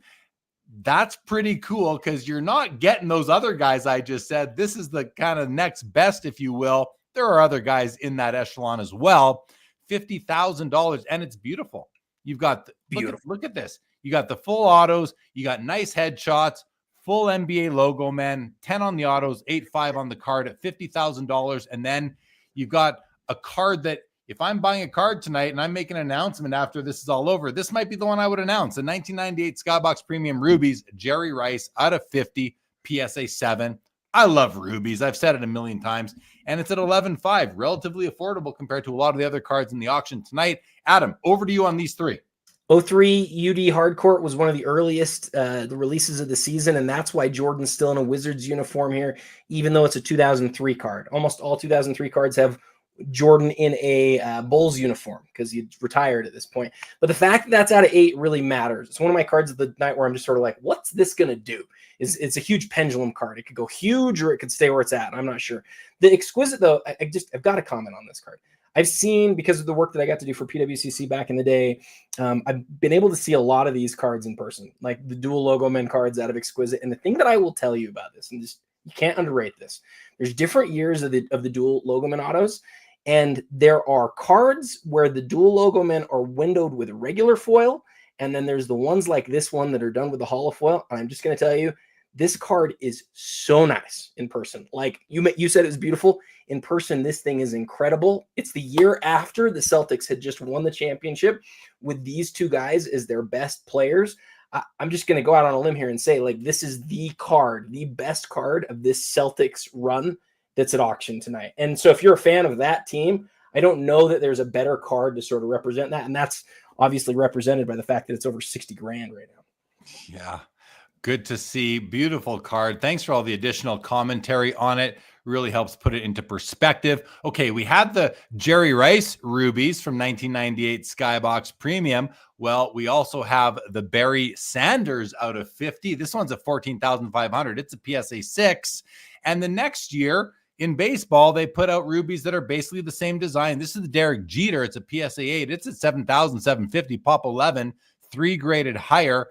What an opportunity to knock off 3 of the most important rubies from your checklist in one night, Adam. What do you think of that potential for your hardcore rubies collectors, set collectors, and that? It's cool to see them all together. I'm wondering which one of the 3. You already said you might go after the Rice, but which one of those 3 do you like the best? The Barry Sanders for me. It's well, I mean, it is now I have to look at the condition and not the grade. The grade just tells me I need to look closer at the card. The Sanders is a 6. That might have an issue that I wouldn't love. The Jerry Rice is a 7, likely has fewer issues that I wouldn't love. The Jeter is not even in play for me. I just don't have any interest Yeah, I don't have any interest in owning any Jeter cards. So I see. But Barry Sanders and Jerry Rice are both in my wheelhouse. Ken Griffey Jr. is. I have the Griffey from this set already. I'd love to add one football player, and it would be tough to decide Jerry Rice or Barry Sanders. I think I'd go Barry Sanders, but it would depend on the card itself. How about you? Oh man, I might go with the Jeter. I've told you before, I just love this image of Jeter on this card. I do too, but I got to go player first for me, but I hear you. The image is great. And if you like Jeter too, then hey, that's a great reason to lean that way for sure. Mr. Wigglesworth has taken Jerry Weiss, hasn't told us who his wife is taking yet. Maybe he doesn't want to talk about that. Well, I don't know. But Mr. Wigglesworth has taken the Jerry Rice as well. I probably would. He says greater player, in my opinion. Yeah, longer career, but also an easier job, I think, than a running back. Catching the ball is easier than having to, be the train that runs through all the people there. And he says cheaper and a better grade. Yeah, that does come into play for sure. Michael Jordan, 06 Exquisite, patch auto out of 100, Adam. Beautiful design here. Great 3-color patch. The autograph is perfect, basically. Yeah, the autograph is wonderful. The patch is wonderful. I like the word wonderful. What do you think of this piece? It's definitely wonderful. The story on this one, there's lots of autograph patches from year to year in Exquisite that are numbered out of 100. I think this is the only year where we get the full image of Jordan. And I think it's got a case for being the nicest year. It doesn't have holofoil, but I for people who love that full image of the player, this is a really great example of that card. Yeah, great looking card. 38,000 right now on that. Now look at this row. We have a trio of Exquisite triple golds, 2 Jordans and a LeBron. All of these cards are out of 3. Now notice the image on MJ is different. He's got 2 different home and away jerseys on, so I'm guessing there's 6 altogether there.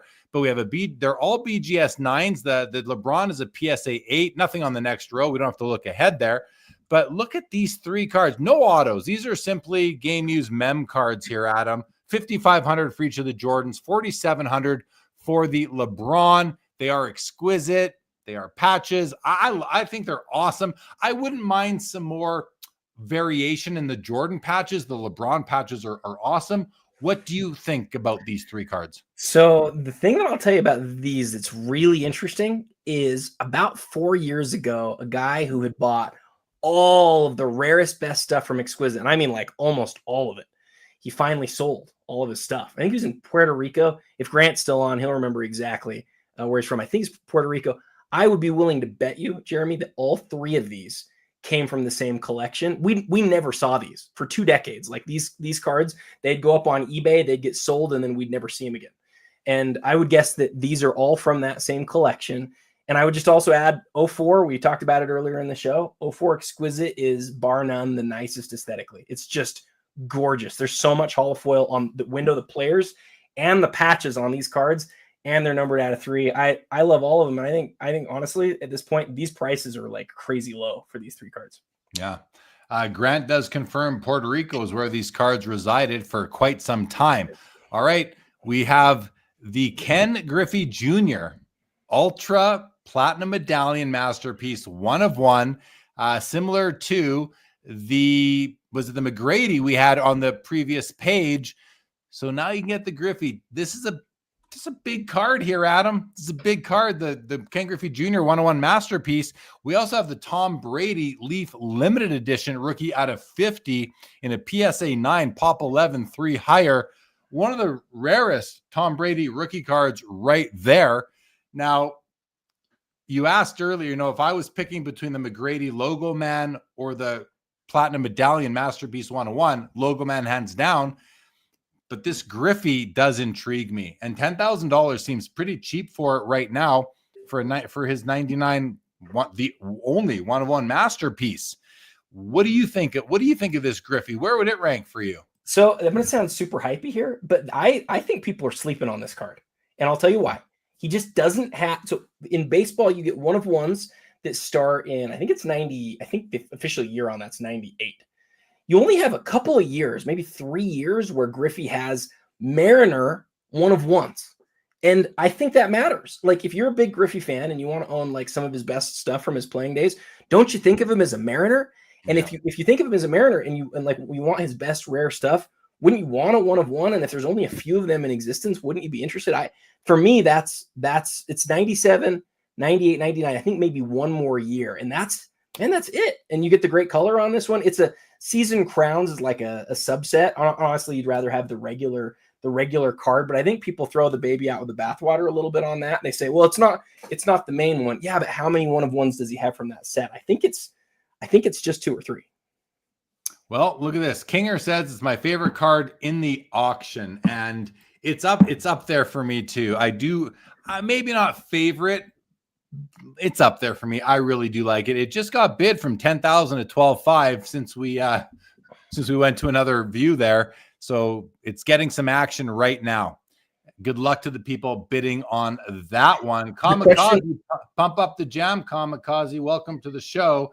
And Mr. Wigglesworth says he has another identical one of one season crown. So that's interesting. The question that I asked other people on that Griffey was, what would you rather have, that or the T-Mac? And the T-Mac's at 38 grand. And there was some really good conversation on it. Like, I don't know. Griffey's the more interesting player, but it is the subset. But right now, the Griffey's about 1/3 the price of the T-Mac. Yeah, Griffey all day for me, but that's me. So some comments in the chat, just how important this Brady card is right here. Diamond says it's big. There's only 3 graded higher as well. Yeah, that's certainly very, very important. And it's a nice looking card. You know, it's got the Patriots uniform as well. Let's keep on rolling here, Adam. We have a PSA 8.5 Wayne Gretzky O-Pee-Chee rookie card. We'll take a look at that. We have the Shaquille O'Neal PMG red slabbed as authentic, and an exquisite enshrinement's Michael Jordan auto, jersey numbered 23/25. We've talked about serial numbers enough already tonight to know that this is an important card. Let's take a look at the Gretzky, though. We're going to have a look at the condition. I'm going to get very specific on this one. And right out of the gate, those left and right borders look beautiful. Top and bottom look great as well. Bottom corners I have no issues whatsoever. Top corners look pretty good. The left one is less than perfect, I would say. The right one shows just a hint of white. Nothing too serious. There are some registration issues on this card. You can see that there's a little hairline of white coming here off to the left of the black line. You see it coming down the side here as well. You do have some, I don't know if it's print defect or what this is, but there's some issue right there. And it's not just on the L, it's also just above this dot here between his last name and the C. The C means center, that's his position. So you've got some, I'll call it print defect for lack of a better term. You got a mark right over there as well. Outside of those things, though, this card looks to be really nice. Centering is very strong. It's not perfect, but you wouldn't expect it to be. It's not a 9 or a 10. It's an 8.5. I think the card is really nice. I think it's a good card. The oil drop, as you can see, is off center. It's off to the right a little bit, which is going to cause some of these registration issues that I've pointed out already. But no real shadow coming off the bottom of the legs, which you'll notice if you've looked at enough copies of this card.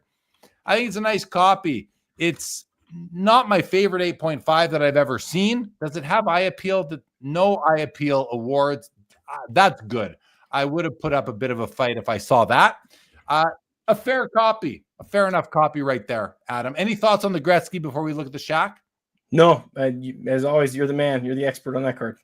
Let's look at the Shaq quickly. I own a copy myself of this card, and this is slabbed authentic. I think I see why. I mean, we never really know why someone slabs a card authentic without going for a numerical grade, but there is a chunk out of the bottom left side here, Adam, on the border.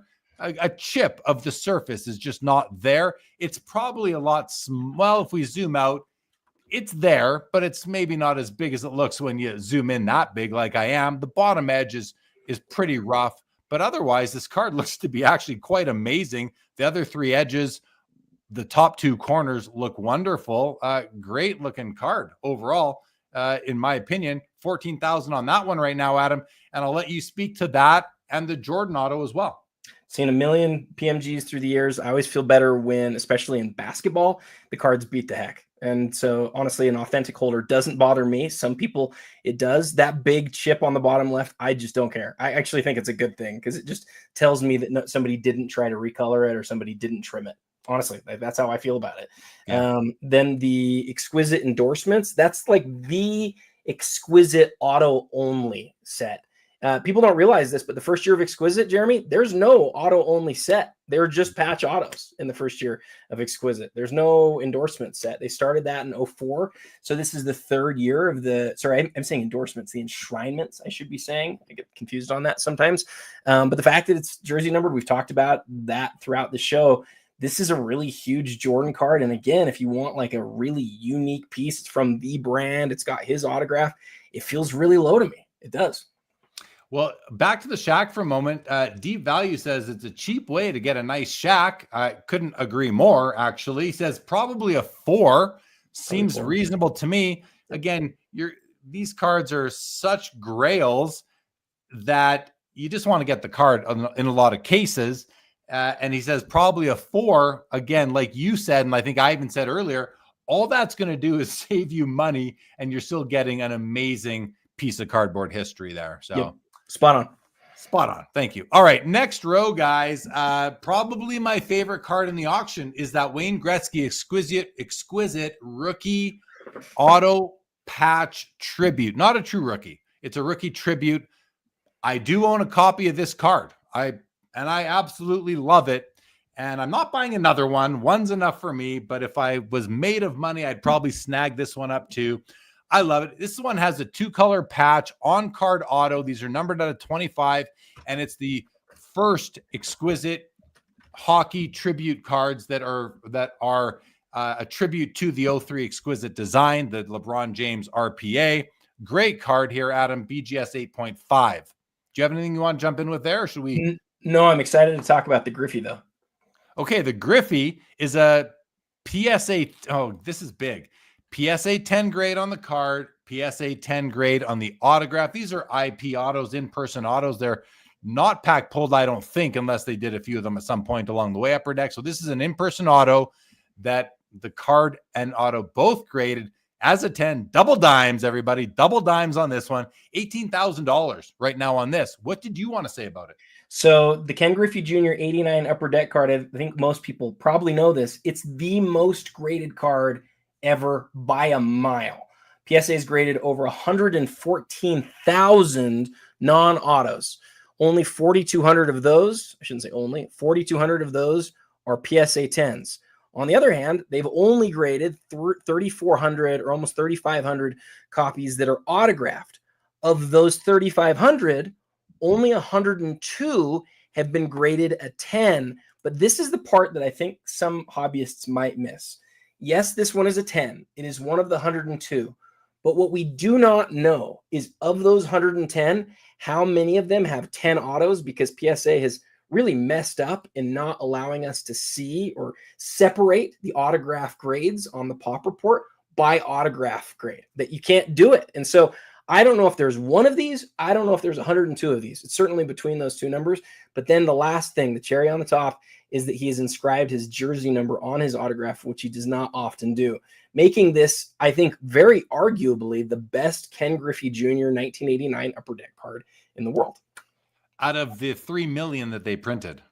That's a big distinction right there. I didn't know that detail about the jersey number in the auto. He has it right there in the middle of the last letter. I think I'll go out on a limb and say that's a Y, and he found a way to circle it, the number. That's really cool. I like the comment here by Linda's first, says Griffey's signature is almost as pretty as his swing.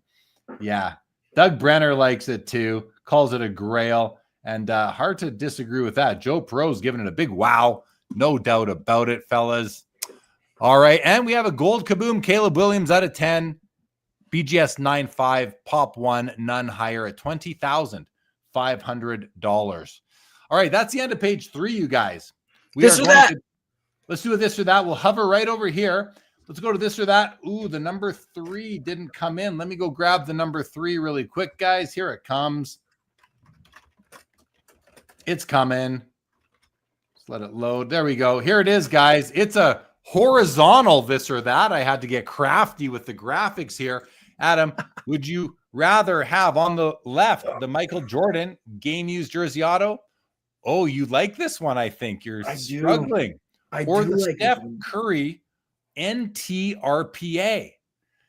Now, my answer is going to hinge on a question that I'm going to ask you after.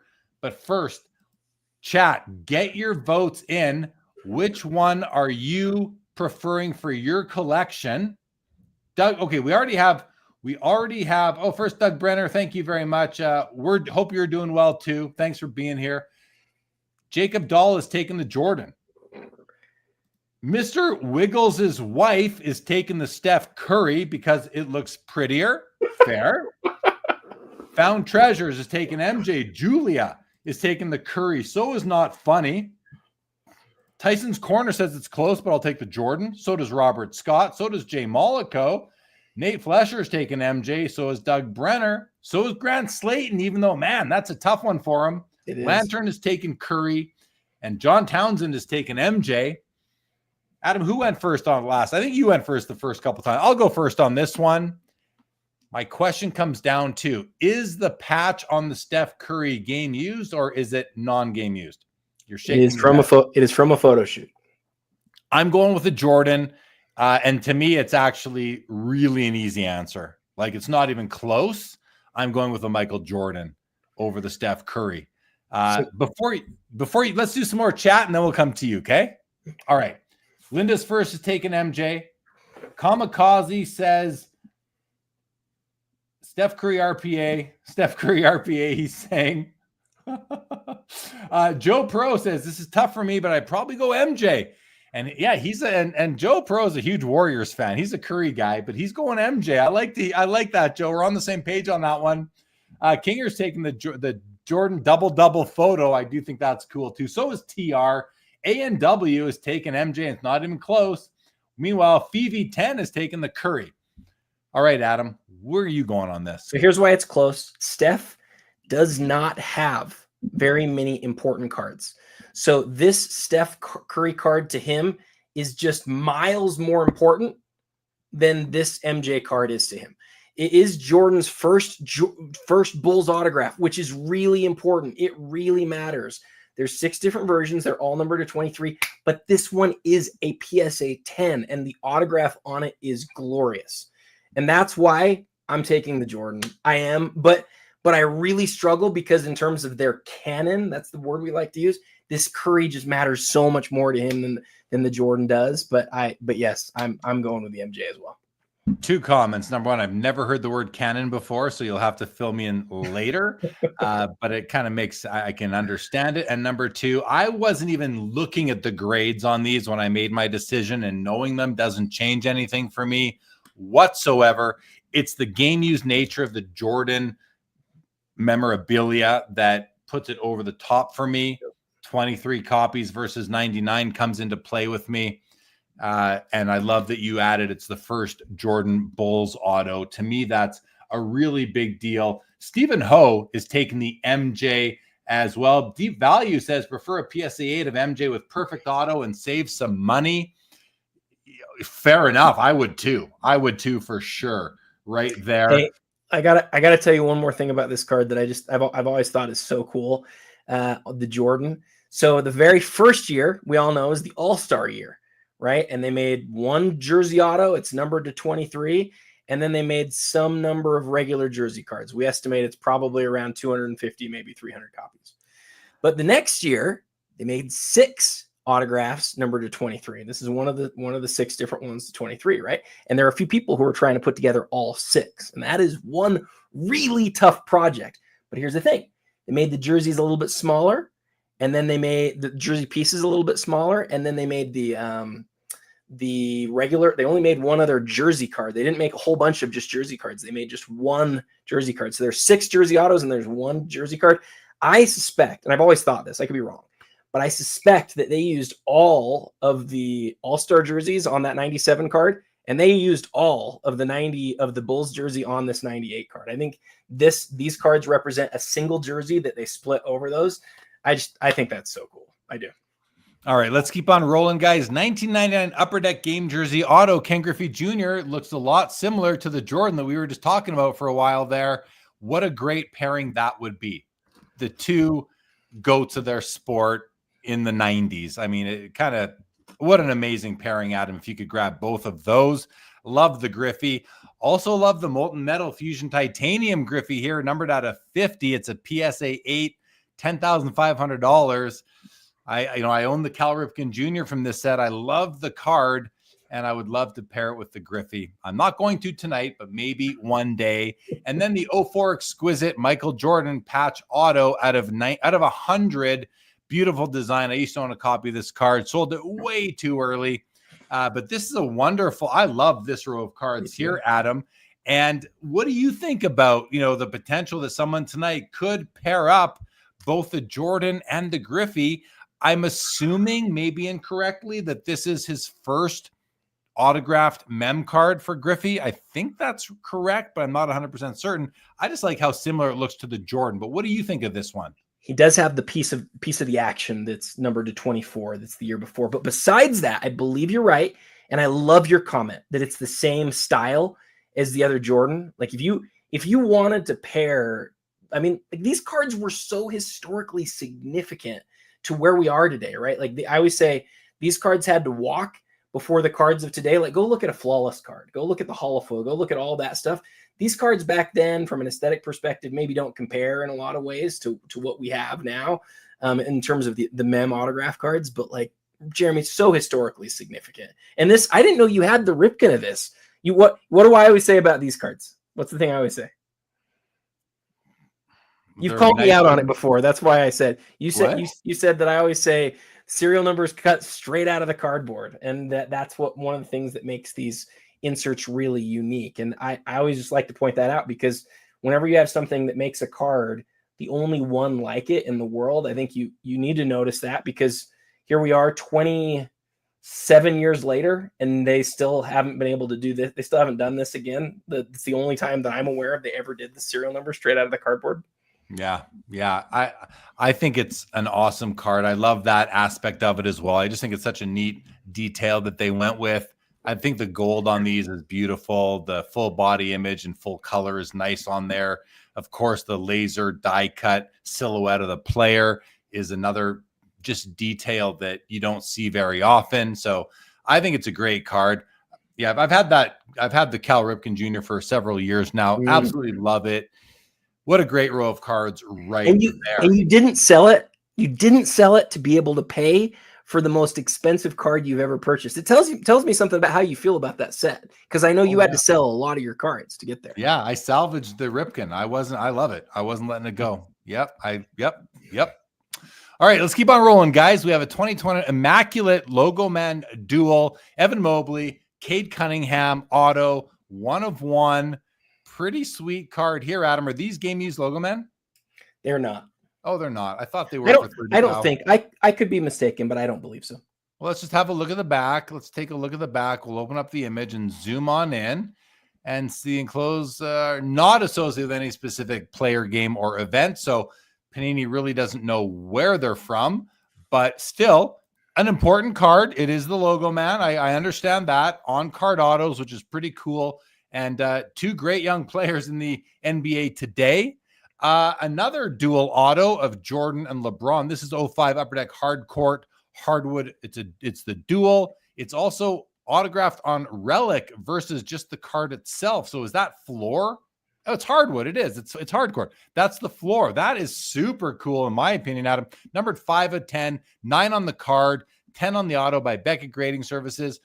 I really like this card, actually. I love that it's on floor and it's upper deck. So it's almost certainly going to be like game used floor, right? Does it tell us anything about the floor on here or not? Maybe it doesn't. It's an important distinction because sometimes they just use sort of something synthetic and sometimes they used the floor. Yeah, it doesn't say that it's actual floor. At least it doesn't say it on the back of the card, or I'm not seeing it anyway. I don't think there was any information on the front. Just says hard courts. I know Upper Deck has used actual game used type of materials in cards before. So this might just be a synthetic material, as you mentioned. Still a gorgeous card and great autos right there. And another Shohei Bowman Chrome from 2018. This is the blue refractor auto out of 150. And that auto looks to be pretty nice as well. Yeah, the auto's wonderful. Grades out of 10 as it should. It's a true gem plus. You're getting the extra half point on corners there, Adam. Any thoughts on the three? Chris Halling is killing it tonight with his comments. All of his comments have been awesome. He said the Jordan Kobe one in the auction is a real floor. That's the 1 out of 8. He's spot on. That's another thing that makes that one sort of a really, really key card. But I love everything that you said about this. I love what you talked about with the Shohei really becoming the iconic image of Shohei.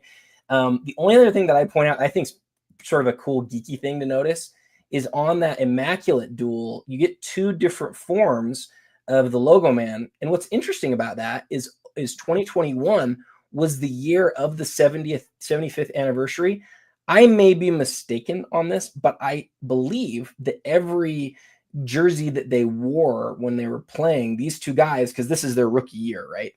I believe every one of them had the 75th logo, which makes me wonder, you know, the one that's on the right, I sort of wonder, like, was there a time where they had, like, I don't know, like a rookie photo shoot or something like that? We already said it's not game worn or that necessarily that they ever wore it, but it's interesting that maybe that there was a time where they had a non 75th that one of the Mobley had or wore for a photo shoot or something like that. Okay, great. Thanks for all that additional information. And let's go to the next row, guys. This is interesting. This Connor McDavid card is really interesting. First of all, it's Upper Deck Premier, which is a wonderful set, beautiful card. Acetate top layer gives it that beautiful finish. The patch is oil drop. Now, now it's in the card upside down. You know, the oil drop facing the other way. Why couldn't they just have put it into the right orientation? Doesn't really hinder card values or anything when this happens. It's still the tip of the oil drop, which is the best part of the oil drop. It's the 1 of 1 as well. There are parallels to this, I believe, out of 49, maybe another one out of 10, but it's rookie year, guys. This is a 2015 Connor McDavid RPA with the oil drop. Now, it's the autograph. I believe this is Stephen Ho's card as well. Just he put that out on Instagram earlier today. The autograph is, could I call that slightly faded or a bit more than slightly faded? It's definitely got some fading going on, but you can still see it. But that patch and the fact it's 1 of 1, it's rookie year. I mean, this has the potential to be an absolute beast of a card. And what do I mean when I say absolute beast? I mean, like, if this was sitting at $150,000 with a solid auto, I would not be surprised, Adam. Like, that wouldn't feel weird to me because of what it is. Rookie year, RPA, 1 of 1, beautiful oil drop patch from a great set. We're at $26,000, which is about, $31K right now. What do you think, Adam? Am I being a little bit too much on that? No, I'm going to lean in a little bit, actually, because so you mentioned the oil drop. Remember, was it like 3 months ago? We had the cup, limited logos, Connor McDavid oil drop that went absolutely bananas. And we sat there and we watched it and we went, and you looked at me and you're like, Adam, this is because of the oil drop. Like, this is selling for so much more than the regular copy. I think you're right. It's a shame that it's upside down, but it is the oil drop. I think you'd rather have that being upside down than not have that by a long shot. Yep. And then the only other thing that I'd point out, I love everything you said. I'd just point out 2 things. One is, since it says 115 in that top right corner, I believe this is actually the parallel or the variation, the best variation of the actual rookie from UD Premier. This isn't an insert or anything. This is a parallel, the highest level parallel from all of Premier. And the fact that it's that as well, to me, as we talked about earlier on, that's the best you can get with a rookie card, is the parallel of the best of the rookie. That's the 1 of 1. And then the autograph, I'm sure, like, it's light, but this is sort of the acetate effect. A lot of acetates with blue autographs look like this because acetate and blue don't stick together super well. And so, is it ideal? No, but do most acetate autographs look sort of like this? Yeah, they do. A lot of them are super light. Yeah, some of them do for sure. Yeah, though, I didn't even notice that it's a parallel of a base. That is even better, as you said. So you leaned into it well there.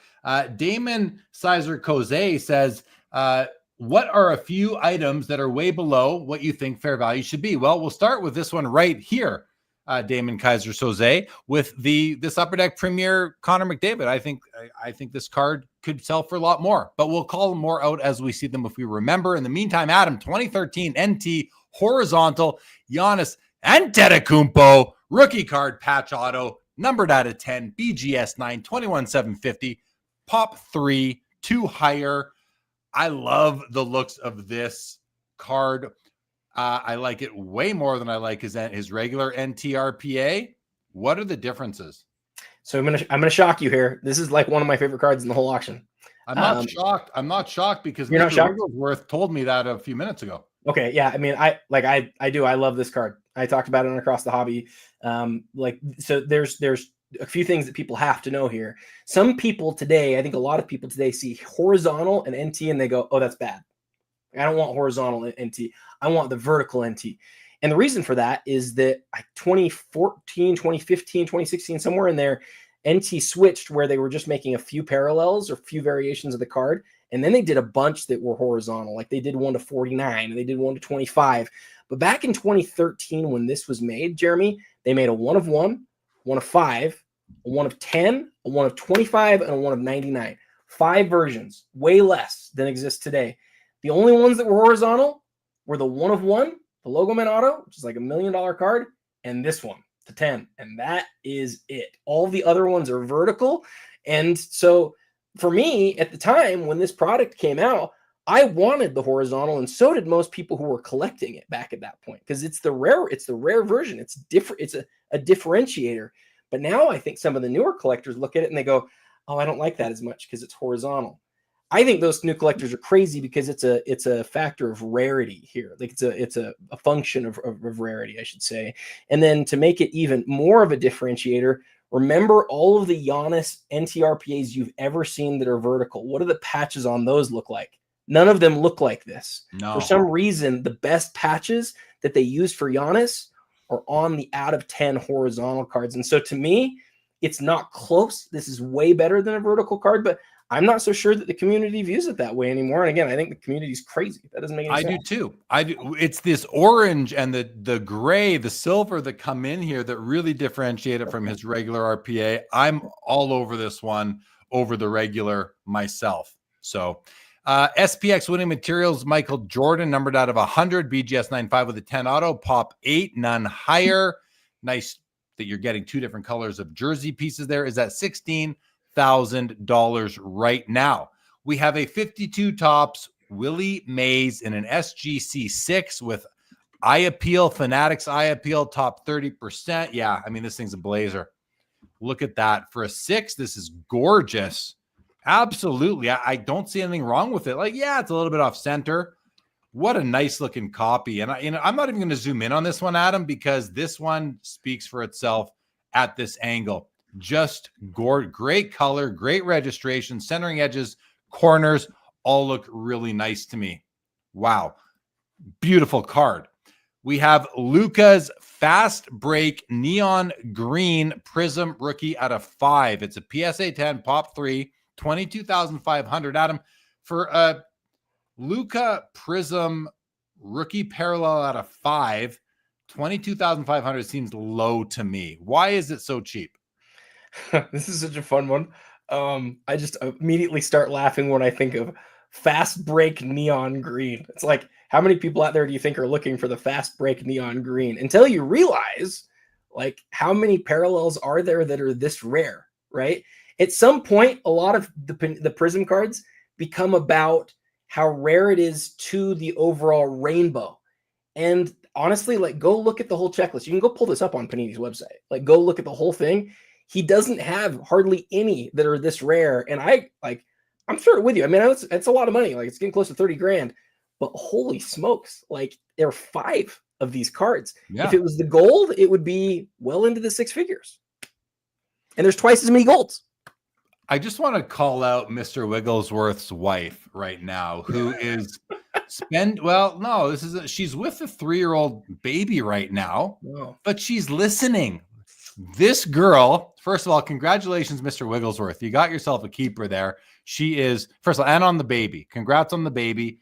Your wife is listening to this while tending to her 3-month-old baby. She is the MVP of wives on this show right now. Let's hear it for Mrs. Wigglesworth, everybody. Let's hear it for Mrs. Wigglesworth. All right. Go ahead, Adam. What I was going to say, also, Russ, I think we should send you a pair of headphones for the next episode, because I'm happy to do it, man. I'll send you a pair if you want them. No, it sounds like his wife's going to say, "Send me a pair too." Then Adam, I think I can't do that. I can't do that. If she likes the show, but then great. If it's bugging her, let us know. Jeremy and I will send you a pair of headphones. We'll do it. We cut it off at 1 pair of headphones per household. That's the rule here on the premier show on Sports Cards Live. All right, Tom Brady's playoff contenders, not the championship ticket version. This is the basic version, unnumbered, still an absolute iconic card. BGS 8.5 at $18,000. Let's take a quick look at the auto on this one. And that auto, look at that. There's something weird going on with that auto, though. Oh, no, never mind. I was looking at the auto. I'm like, these 3 lines I thought were in the auto, those are on his sock. I'm like, why do they end right there? Okay, never mind. This autograph it looks super bold, just wonderful. Great card right there. It's at $18,000. Next row, we've got a huge Michael Jordan Duncan Go Nuts BGS 10 pristine with NBA gold sticker as well. It's $17,500. Great card. Wonderful card. I used to have this exact card, maybe not this copy, but I also had one of these in the BGS 10 holder, Adam. I traded it to 610 Justin a few years ago at the National. We've got the Slam Cam Michael Jordan PSA 10 at $15,500. And one of the other most iconic, if not the second most iconic Mickey Mantle card out there, his one and only true rookie card in a PSA 6 is sitting at $36,000. Seems like a good price on that one to me right now. Of course, full disclosure, I own this card in a 6 as well. Love it. This one's slightly off-centered, a bit high, a bit to the left, but has great registration. Not perfect. Looks pretty good, though, to me. I love the card. I've owned mine since 2007, I believe. Adam, over to you on these ones. I like Wiggles' comment about the color on the Jordan. We've seen several recently that have been very yellowed. That, just like the Kobe with the green and non-green, is the differentiator when it comes to how sought after or how valuable the card is. And it's great call here. Yeah, and I'll bet the one you traded to Justin was really nice because he's got such a great eye. It was very nice. It was very nice. All right, continuing along, guys. We have a gold Kaboom Josh Allen, rookie out of 10, PSA 9 at $37,000. Flawless gold Anthony Edwards RPA, beautiful card. Numbered out of 10, PSA 9 pop 1, none graded higher, $26,750. And another masterpiece 1 of 1 from Flair Showcase. Well, not another from Flair, but another masterpiece 1 on Kevin Garnett. 98 Flair, BGS 8.5 at $26,000. Nice looking card right there. Adam, the 2 basketball cards on the bookends are so closely priced right now. Which one would you pick? The Garnett. I love 90s 1 of 1s so much. I do. And Garnett's one of my favorite all-time players too. So for me, like I would love to have that Garnett. Yeah, I hear you. I don't know which one I'm going with because I'm not particularly a fan of either player, but so I don't know. I'm going to abstain from this one. I don't really have a choice. Let me just say that pose, the autograph. We've said this a million times. Flawless vertical RPAs are some of the nicest rookie cards in existence. I don't think there's anything wrong with going with that one, but for me in my collection, it's the KG. So I'm going to go with the Ant-Man because it is game worn. It is game worn. You get the autograph, but what about the pose? Tough. What about the pose, Jeremy? Yeah, I love the card. I love everything about the card. The looks of it, the design, the foil, the placement, the logo, everything. It's a great looking card. But I do love the KG as well. I'm not usually a big fan of these legacy row cards, but this one speaks to me for some reason. I love just how he's looking up there and the full body shot as well, not really infringing on his head on the right. It's a great looking card. How many, here's your test. How many Kevin Garnett 1-of-1s were made before 1998 showcase?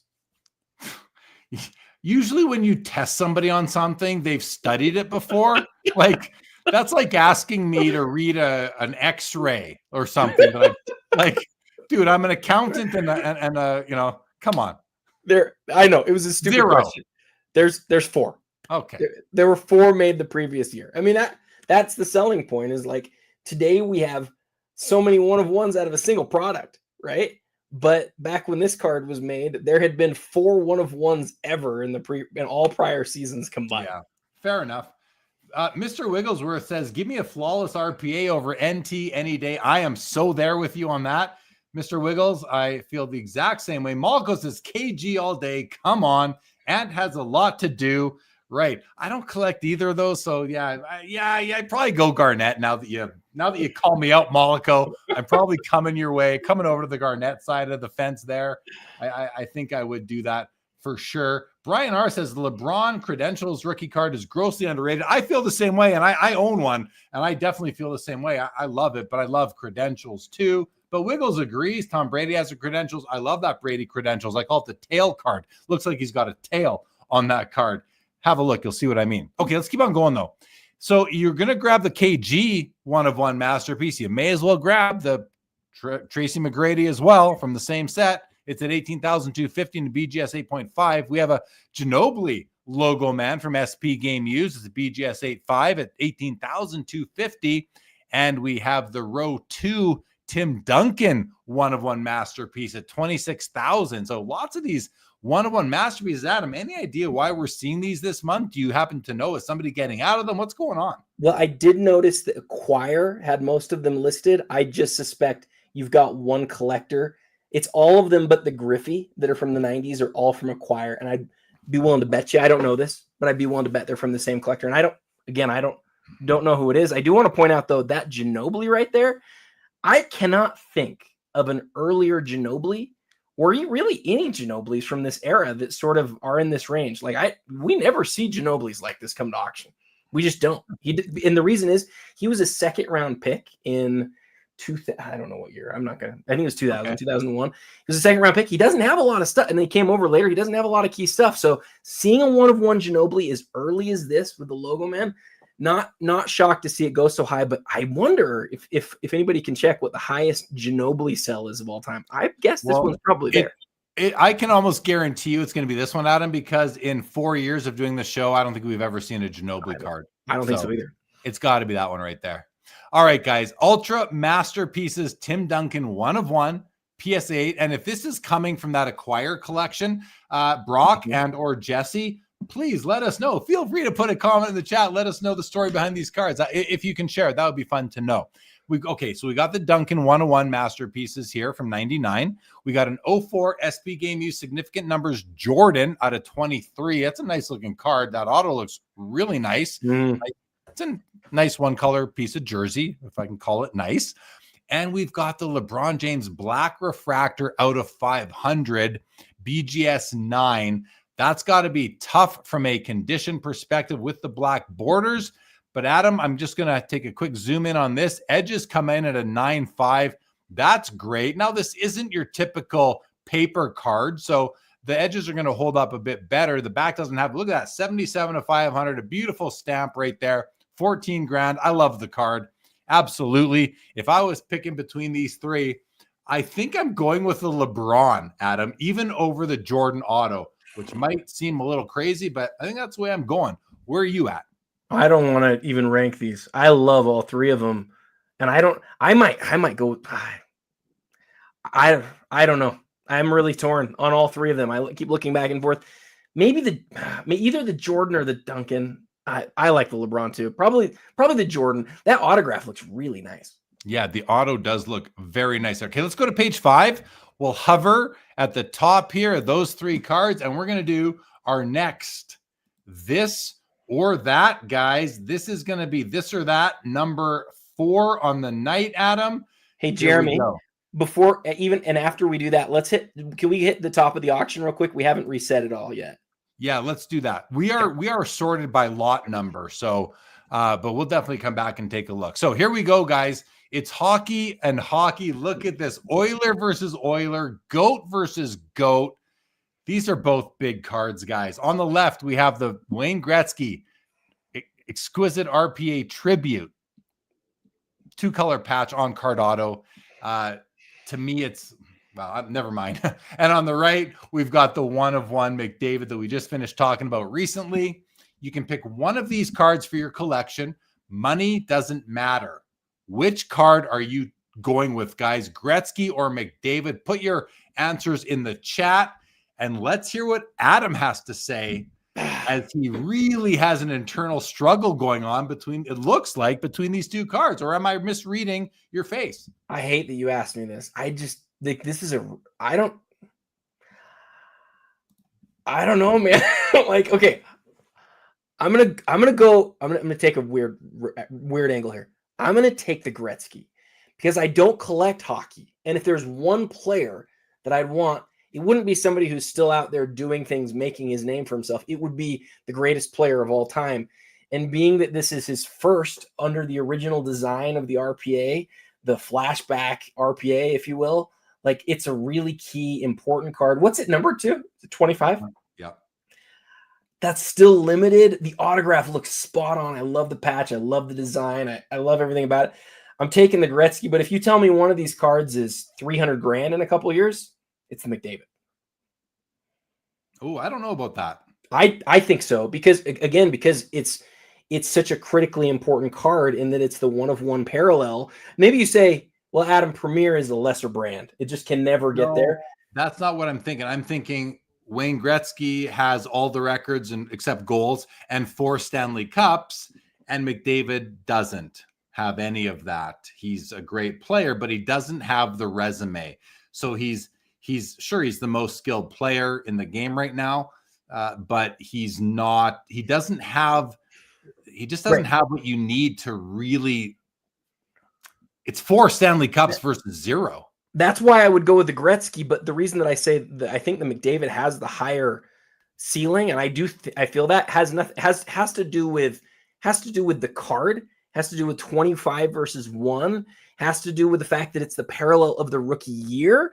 Whereas Gretzky, I mean, I know I get it. Again, I'm choosing it. I'm choosing that card. But if you told me one of these cards ends up exploding into this sort of different place of value, I think it would be the McDavid. I think that's what I think. Maybe I'm wrong.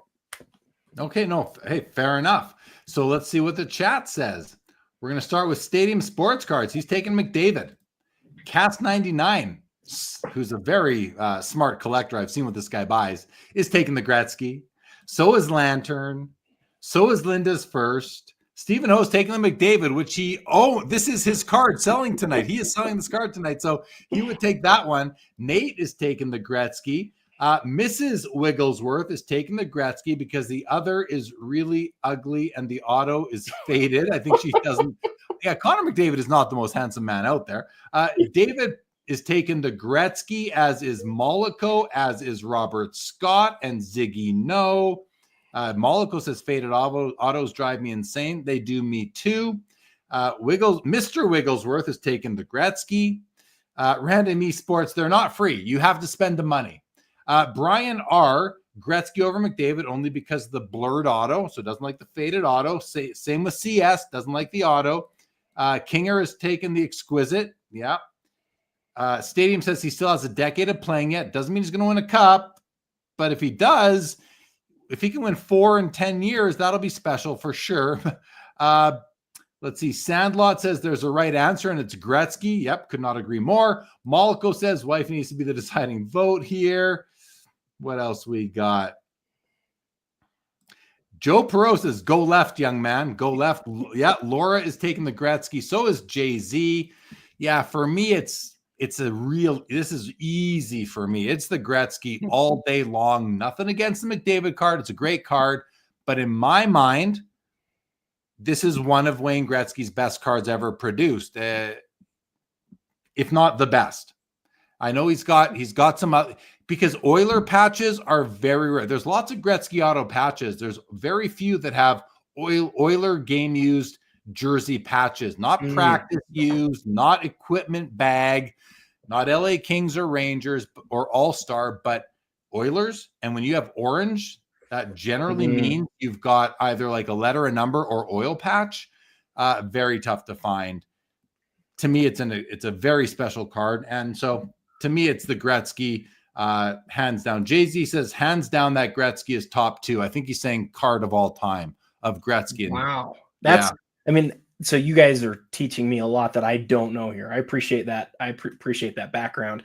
Knowing that he doesn't have Oilers stuff, and that's the preferred jersey. And again, all those other things that we already said about how important that set is, that first time that he's ever been included within this design, and there's only 25. I see why you scoffed at my, like, if there's one of these that's going to go crazy. I was sort of implying that if McDavid ever becomes really the guy, and as it's illustrated here, like he's already had a card that sold for just last week, sold for like $300,000, his Shield autograph. Yeah. This is that card, but for the Premier, right? Like this is that card, but for UD Premier. It's his highest level parallel of his RPA. Like that is a big deal card. And I'm not going to be shocked if it, what are they at right now? How do they compare price wise right now? I'm not sure, but I just also want to point out that I don't think the McDavid is game used where the Gretzky is. Probably so not. Now it's a beautiful card with a patch, but it's not game used. And that's a critical detail for me. But I don't have any non-game used patches in my whole collection. Totally. That Shield auto that I just referenced that sold for $300 and something grand, also not game used, because typically the biggest RPAs that are one of ones, they're not. And that does not prevent them from selling for huge, huge money. It's the fact that it's a rookie and it's a one of one, the highest parallel. That's what drives it. It's not the fact that it's game use. Yeah. Yeah. Jay-Z says very few cards I would own in that price bracket over the Gretzky. Yeah, well, there's more for me, but yeah, I hear you, Jay-Z, for sure. Ali is taking the Gretzky. Kinger says game used is everything. That's where I stand. Okay, here we go. The price, they're very close, Adam. The Gretzky's at $26,250 and the McDavid's at $27,500. Interesting. So they're very close with the McDavid at a higher price, which doesn't surprise me at all, really. So yeah, really two great cards here. Well, we got a lot of great conversation. Great conversation out of that one. Okay, let's get back to the cards at hand. Well, those two are at hand tonight, but let's go on to some green. We got some green in front of us. Real quick, can we reset at the top? Can we do that? Oh, sure. Let's do this. Let me just open up a new window for that. Because we have a new leader in the clubhouse. Ooh, look at this. Let's sort by highest price. And the triple logo man has overtaken the LeBron RPA. 290 to 260. Charizard still lurking in the top row at 220. Wow. That's serious. What do you want to say about that, Adam? I was, some people messaged me today and said, this isn't even going to be close. The LeBron's going to win. And I just sort of kept saying each of these other three big sports cards at the top, I thought they all had a chance, but you never know with a card like this one where there's only one. And so I'm not shocked, but I think it's noteworthy that it's the highest in the auction right now. Yeah. Yeah. Okay. I'm going to close that up. We can always come back to it. Michael Jordan, Ultimate Collection Achievements Auto, 1 of 10, $27,500 for the Jordan Auto, $27,500. We have the Jokic Flawless Emerald out of 5 BGS 9 at $14,500. And the Jason Tatum NT RPA out of 99 BGS 9.5 at $21,000. Adam, what's special about the Jordan that puts it at $27,500? You're muted. You're muted. Went away for a second and automatically did that on me. Forgive me for that. I just think it's a beautiful card. I think the quality of the design is beautiful. This year of Ultimate Collection just really stands out, but it's a rare Jordan that's numbered 1 out of 10. It's a gem mint copy with a 10 autograph grade. But to me, the best talking point on this line is, wow, Jason Tatum.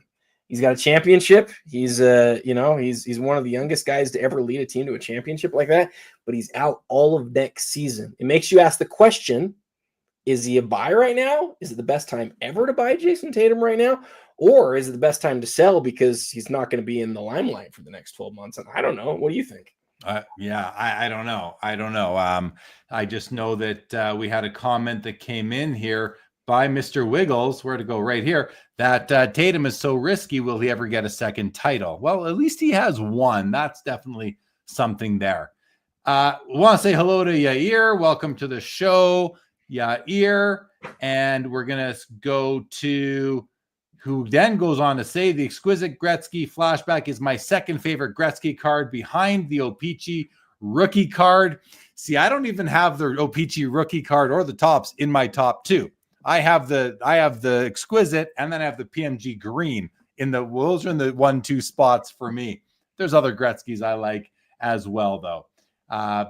Yair does call out the green one down here. It's King. Yeah. Do you own his green, Jeremy? Yeah, I have both of my two favorite Gretzky cards. Yeah. Yeah.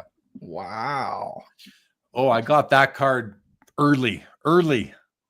Yeah. Wow. All right. Next row, you guys. Chet Holmgren, Panini Prism Gold out of 10, PSA 10 at $29,000 for the Chet.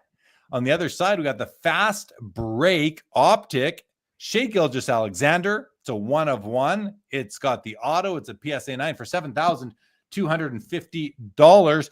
Adam, tell us a bit about the Chet here. He's still playing. He's one of the best young players in the league today, and this is his PSA 10 Gold Prism rookie card. And so it's not shocking to see where it's at. He could easily end up being the best player from that whole draft class, and he could end up being a superstar, but he's currently playing second fiddle or maybe even third fiddle to SGA and maybe J-Dub.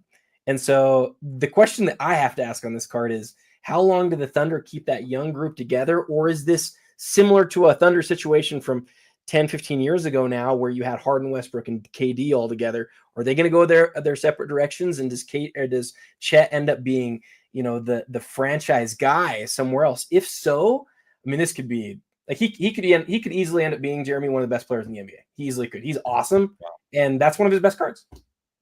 What's up, Thorson Collectibles? What is up? I got you there for sure. Okay, next row, we've got some TCG Pokemon. We've got a Dennis Rodman Rubies BGS 8.5 from 1997, the Amoeba pattern. Beautiful card, great grade, $11,750 on that. And another Jordan Auto from 02 Ultimate Collection. This is an early one, Adam. That's a nice looking card. It's Wizards. It's game day or playing days, I believe. Nice looking auto. The only problem I have with this auto is, I know where you're going. Yeah, all the lines and movement, but the dots and the lines and the number behind it kind of makes the auto a little weird, but it's still there. The auto is still there. It's a great looking auto. I don't mind Wizards at all. I don't collect Jordan autos. I just can't afford to, but it's a great looking card, Adam. Your thoughts on those two? It's the same as the McDavid RPA, I think, right? Where like you get the writing behind the autograph and it just sort of takes away from it. Yeah, look, you nailed it though. This is a playing days Jordan autograph. It's a PSA 10. How many PSA 10 playing days Jordan autographs are there? Not a lot of them. So it's huge for that reason. And the Rodman, what I'd call out here is it's the first year that Rubies were serial numbered. And everything else you said about it, right, perfect. But that, if you want a Bulls era Rodman parallel, like there's just not many. It's the PMG red and green, it's the credentials, like those are all the cards that are in that conversation. Yeah, and you look at the image here and then you look at the video and how it goes blue. Like this card is just stunning in person. I'm going to close that before we use too much bandwidth on the upload here, but great card. I like both of those cards a lot. Here's the Randy Moss Rubies from 1998. We've seen a few of these. Great looking card. If you collect Moss, it's a must have. It's also, I believe, a short print out of only 35 copies here, Adam. Any idea why that's the case? Yeah, rookie year stuff. They did for a couple of the rookie years, they made stuff a little bit lower numbered in certain brands like Skybox. They didn't do this the year before, and then in 98 they did it in basketball too. So Vince Carter's Rubies is lower numbered. I think it's to 25 than the regular stars are, and same thing in football. I love that. I love that they had that attention to detail. LeBron's rookie year jambalaya, PSA 8, $8,000. I mean, if you have the Jordan 97 Jambalaya, you kind of need to pair it with this. If you're not a LeBron hater, if you're willing to have LeBron cards in your collection, which most of us are, this goes with that Jordan, in my opinion, Adam. An amazing pair of cards that you can own together. And then we have a 2013 Select Black Prism Kobe patch auto. It's a 1/1. It's slabbed authentic. The autograph does grade out as a 10. And I have to wonder if that would still be the case, because the auto, I can't tell if there's so much light in this image, Adam, that I can't tell if that auto is a little bit faded or if it's just got too much light shining on it right now. It might be slightly faded, but it does grade a 10. So I'm a little bit confused. But that's a wonderful 3-color patch with mesh stitching, all sorts of stuff going on. Nice image of Kobe as well. I usually don't love the looks of any of these like Panini Select or Prism mem cards, but this one presents pretty well to me. What do you think? Yeah, I think you're right. We've seen it. We talked about this on the show at least a couple times. We've seen that shiny cards with memorabilia are not as beloved, and I never really totally understand it, because people love shiny cards, they love memorabilia cards, they just don't love it when you put them together. But this one being a 1/1 Kobe is a big deal. What's it at right now? This one is currently sitting at $25,500 plus buyer's premium. Yeah, only thing to add there is that 2012 is the first year of shiny stuff from the Panini era, and Kobe didn't have any patch autos. There were 1/1. I don't think he did out of Select. Maybe he did, actually. Maybe I'm wrong about that. But It's either the first or the second shiny black. What did you think about my comments about if you have the Jordan Jambalaya from 97, you got to pair it with this LeBron rookie year Jambalaya? Yeah, great comment. You can easily make the case it's the best LeBron insert card ever made. Oh, cool. I do not own that card. It's one I would consider. I'd have to reacquire a Jordan Jambalaya first, though, I think, in order to add this to my collection. All right, we have an Emmitt Smith PMG from 1998 Metal Universe, numbered out of 50, jersey numbered, and it is a CGC 7 at $13,000. Beautiful card. Look at that. These are, I think it's my favorite like PMG design. That is, that isn't, I love the reds and the greens, but this compared to even the gold, those, I think we call them the golds, are very nice too, but I love these ones. I love the Jordan from this set as well. I think you have that card, don't you? I do. Yeah. And so, I'm biased here, but I've maintained this for the 10 years that I've owned that card. I've always thought that's the better looking set. It's not first is the critical part. The reds and the greens came first. These are the same year in basketball. They're actually a different year in football, right? In football, it's 97 is the red, right, is the red and green. And then, and so this is called PMG championships in basketball, and in football, it's just the PMGs. But the fact that that's a jersey numbered copy, like, again, you've got the jersey numbered PMG from 98 of Emmitt and the 1/15 Emmitt in the same auction. That's crazy that both of those are selling at the same time. Very cool. We have a Michael Jordan 97 Bowman's Best Atomic Refractor BGS 10 Pristine Pop 2, $6,000. I used to own a copy of this card, guys. I loved it. I love atomic refractors. And a Phil Esposito 1965 Topps rookie card PSA 9 with PWCC eye appeal rating top 15%. It's a great card. He's one of the most underrated, like, top scoring Hall of Famers in hockey of all time. And this is just such a great card. 65 Topps is such a cool set in hockey. Love it. And this card appears to be worth the grade is right there. Eye appeal, well deserving. Beautiful copy of the card. Oh, look at it. We're on a run of hockey here now, guys. Wow. 5 in a row. 5 in a row from the Phil Esposito. We've got the Bobby Orr PSA 7, guys. This is, to me, is an undervalued card. And I looked at this copy like when the auction launched. Now, it's a PSA 7. The only issue I really see with this card, and it's minor, is the top and bottom borders have a little bit of edge wear. But this is the 7s are like undervalued to me. Look at the color. The centering is really good on this card, both top to bottom and left to right. It does not have, oftentimes down this right edge, you'll see a misalignment of the wood grain. This is completely void of that. This is a detail that not everybody is aware of. And trust me when I tell you, it makes a big difference in how the card presents. To me, it's a absolutely phenomenal copy. I love it. I love it. Like this would be more than welcome in my collection. This just like the Gordie Howe from earlier, Adam, this comes with my complete endorsement. If you are adding this to your collection, please let me know. This is a solid copy. It's not perfect, guys. It's not perfect, but it's solid. The bottom left corner, touch of white showing. It's not an 8, though. It's a 7. So it makes sense. Top left corner is great. Top right corner is basically perfect. Bottom right corner, same thing. Great color. Amazing card. If you buy this card, let me know. And 15, that's like 20 grand with buyer's premium. I think this is undervalued. To the guy who asked earlier to let him know what cards we thought were undervalued, I think this Bobby Orr rookie card is undervalued. The Esposito as well. 8,500 is just too cheap for this SP for this. And I kind of went by it quickly, but let's just zoom in. Look at that blue. Look at that color. There's no registration issue. Okay, sorry. Slight. I see a slight green shadow off the top of his head, off the top of his jersey. You have to really zoom in to see it. But that centering, edges and corners are beautiful. I'm getting excited for the hockey right now, Adam. Mark Messier's O-Pee-Chee rookie in a PSA 10. Another big card.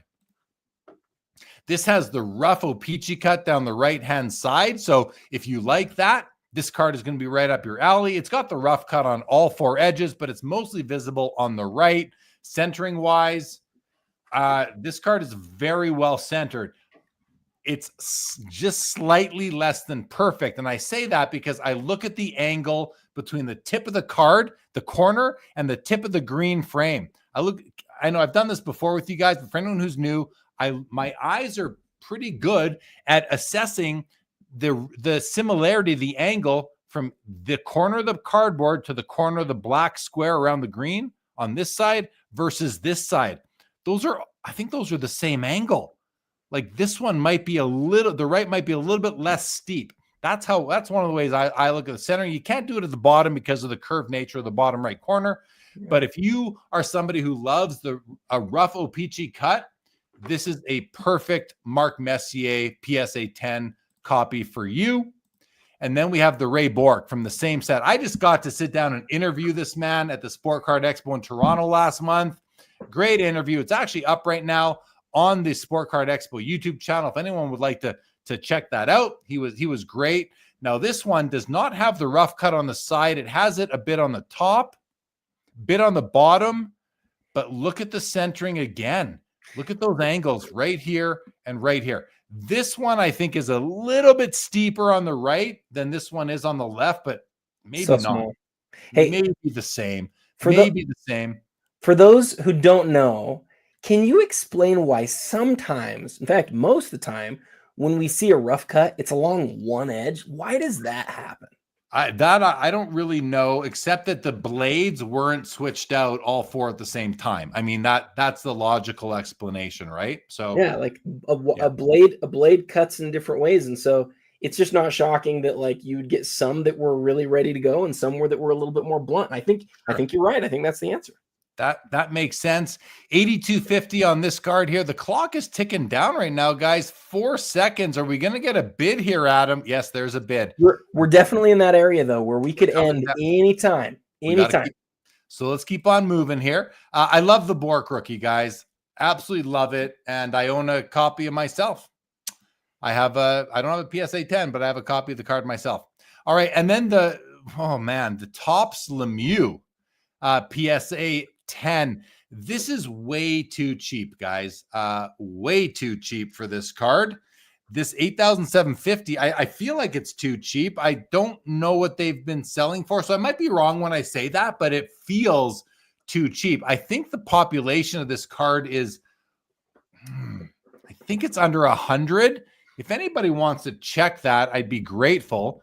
But let's just have a quick look at it, because we don't see these PSA 10s come through all the time. And this one looks very good to me. Look at the angles down here.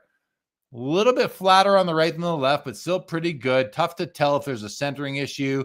Nice surface and color. Registration looks to be very strong. I always look at the beak of the penguin for registration. A Penguins expert taught me that a little while ago.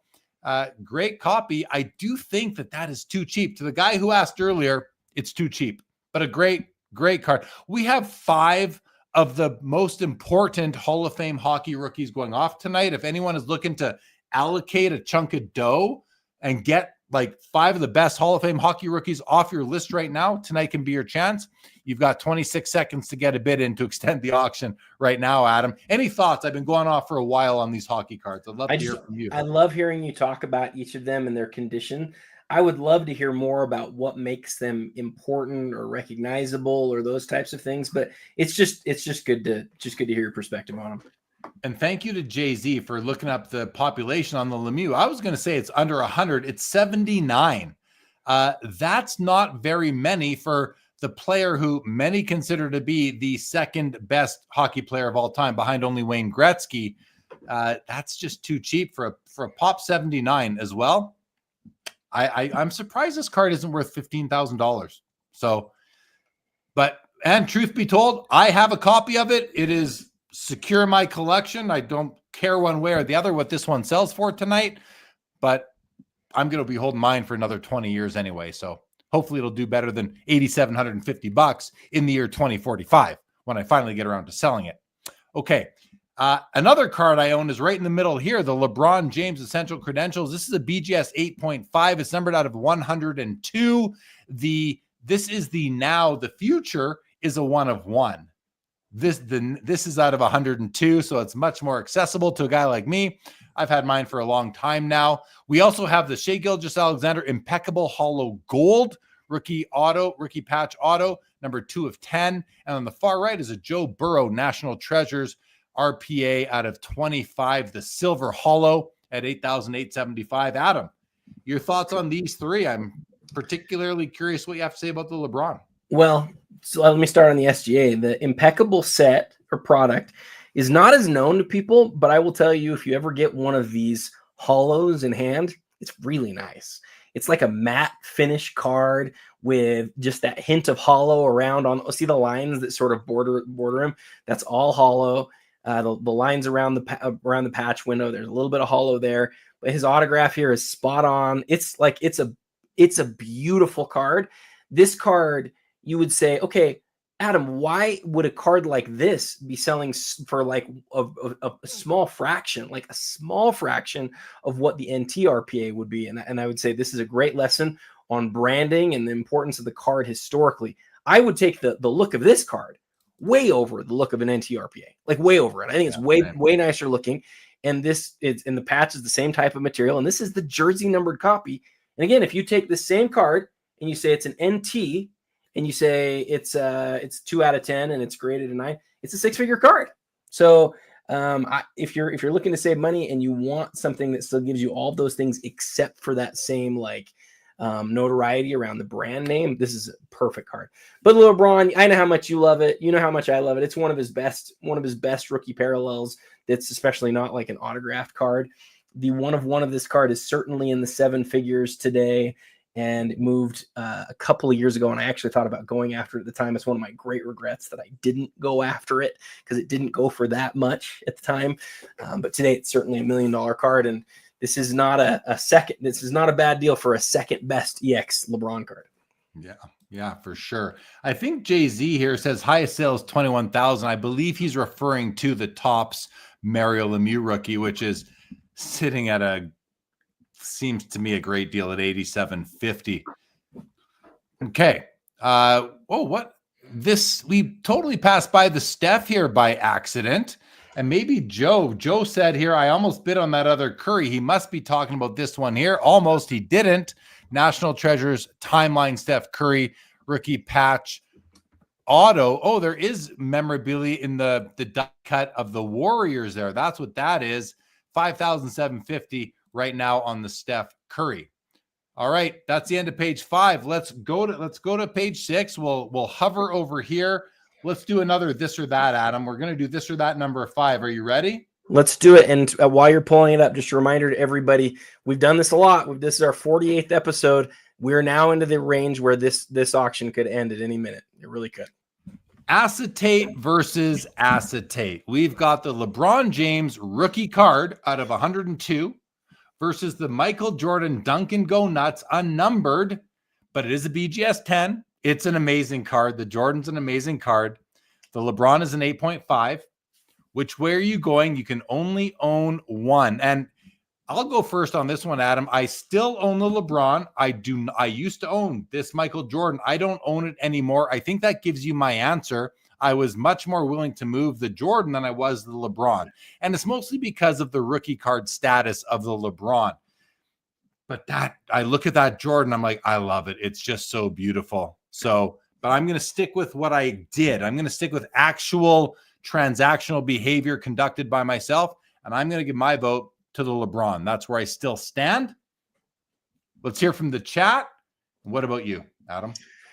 If you distill this down to just the player or how iconic the card is, it's the Jordan. But this card for LeBron is so key. It's so much rarer, and it's a rookie card. And those things all, to me, add up to it. Like I collect Jordan way more than I collect LeBron, but on these two, I would prefer this LeBron over this Jordan. The thing that makes me do think about it for a sec. I know you're not a big grade guy, but the fact that this is a 10, the fact that this one is not as yellowed as most of the copies, I did have to think about it. But although it's an iconic card, it's not the rarest Jordan insert. I think these were like 1 in 48 packs or 72 packs. They weren't actually that tough. So I'm mostly a rarity guy. It's the LeBron. The LeBron's way rarer. Yeah, and you said, you kind of get held up where because it's a 10. And I mean, I just don't put enough credence into the grading companies as others do, I guess, where just because it's a 10 today, it might have been a 9 the other day. You know what I mean? Like that card could have easily been. So I do take grading into consideration, but I'm just not willing to put my money behind someone's assessment of the condition of a card on any given day. So that's why I don't look at it as closely as many people do. I'll tell you the other thing that might sway you, though, is that in this case, you might look at this and you might go out and look at 100 other Dunkin' Donuts, and you might go, oh, you know what? This is like the nicest Jordan that we can find. Like this might be the nicest one as far as clarity goes. Yeah, I mean, I'm always going to look at the card, but I also know that there are BGS 9s that could be 10s. And so you have to look at the card to be sure for yourself. That said, I'm still not laying out for a 10, that difference, the delta between I'd rather just get a 9 that is just as nice or almost as nice. That little bit of difference in condition. That's just me though. That way I can own more cards. But I also, people have the bankroll. Go ahead, grab this BGS 10. It's a great card. There's no doubt about that. Jay Mollico is taking the Jordan. Jay-Z is taking the Jordan for sure. Nate Flesher's taking the LeBron James all day long. So is Stephen Ho. The Essential Credentials rookie card. Grant Slayton's taking Michael Jordan. Lantern is taking LeBron James. Sundin is craving donuts. Couple LOLs. Brett S is taking the Jordan. And Linda's First is taking the LeBron James. That one's kind of right down the middle, Adam, I would say. This is a tough one. It's a good one. It's a tough one. Both cards are awesome, really. I'd rather not have to pick, but I did have to pick at one time, and I made my pick. So, all right. And it survived the cut. It survived the Cracker Jack cut. Oh, for this card here, always within it's always within arm's length, guys. It's always within arm's length. It survived. It was salvaged. It was salvaged for me. David Lou is taking the Michael Jordan all day. So is Jay Sutt. Hey, Jay Sutt back in the chat. Good to see you. Linda's First, LeBron James. We did that one already. Okay. We have a Michael Jordan Retro PMG Red out of 150. It's a PSA 10. It's at 7,300. No, the auction's over. The auction is over. The auction's over. Did I say it again? The auction. We did tell everybody before we went to this or that might be it, and it was. It's it. So let's just run through this page and see what happened. Jordan PMG sells for $8,850. Mike Trout, X-Fractor, BGS 10 Black Label, $12,000. A gorgeous Pele Topps Dynasty, $5,460. Soto does $8,400. Alex Ovechkin, Future Watch Auto, 11,700 for a PSA 10.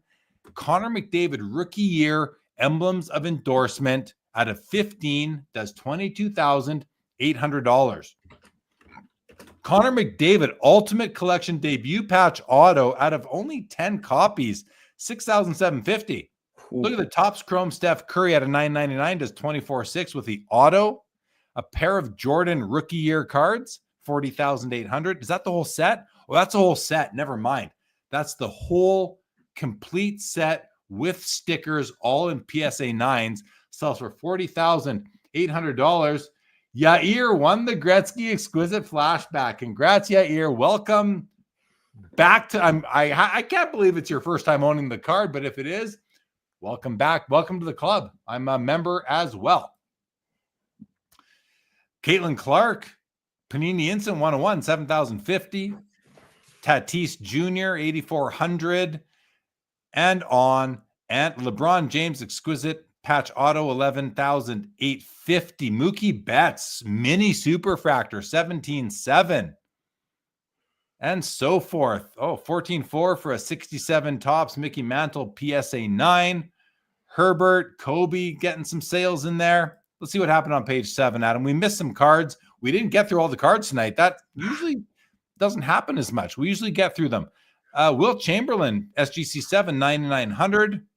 A nice Maze, lowish gray, does 10-2. PSA 3.5. Just going to scroll through these here, guys. Some big brown boxes getting tens of thousands of dollars. All right, let's go back to page 1, Adam, and look at some final prices. And it looks, we're going to sort now by highest price.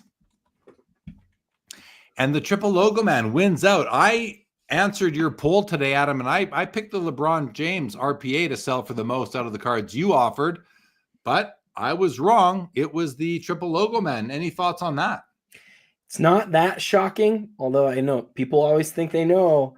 I also picked the LeBron, but I thought that if you would have told me the LeBron or the Field, I would have taken the Field for that poll. I would have.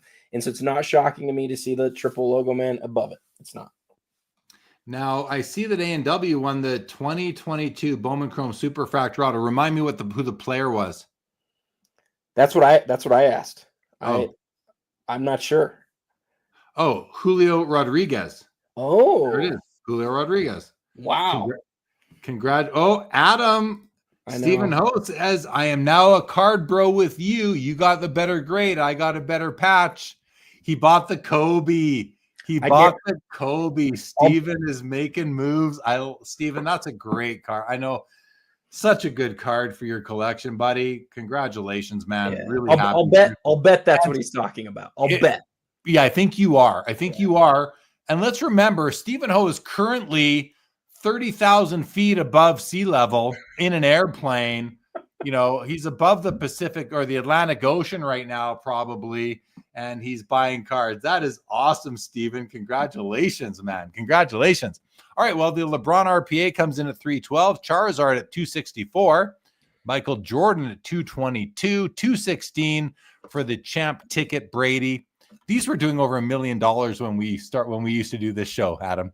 I don't know if you remember that. This was $1 million card, 48 episodes ago of this show. Unbelievable.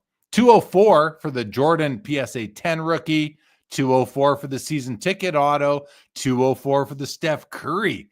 That's a good number for the Steph Curry RPA, isn't it? Yeah. And 186. We believe this is Stephen Ho's new card tonight, guys.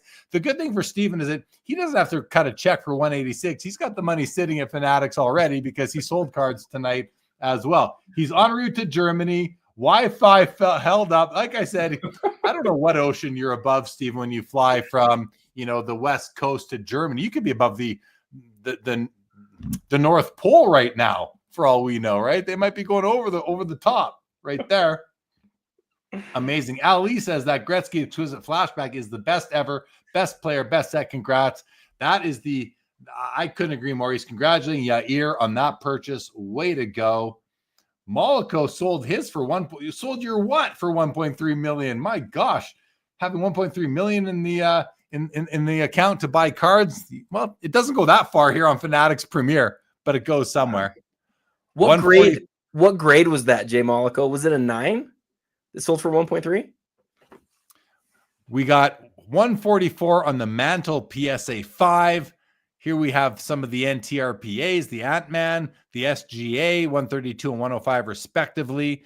Look at the limited logo LeBron sells for 105. Now, it's a 5th or 6th year card, and that's the same price that the McDavid oil drop rookie year limited logo sold for last month or the month before, and same price.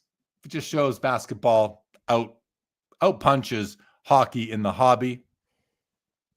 93,000 for the Ovechkin out of 8. Wow, that's a good number for that. So Steven he's selling this one, and he bought the Kobe, so he can do it. Good for you, Steven. I love it.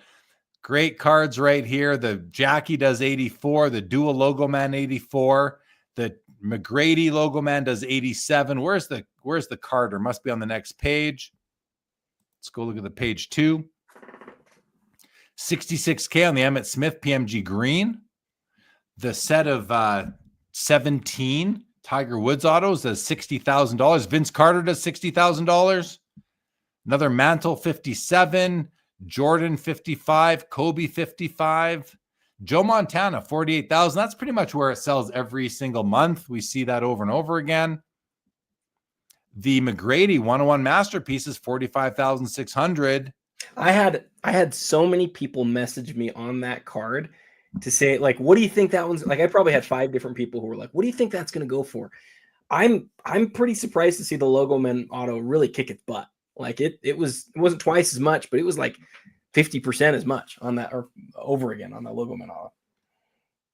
Great. All right. Mantle 43-2 on the rookie, 43-2 on the dual LeBron MJ, 44 on the Josh Allen Kaboom. Mantle does 42. Black Lotus 41.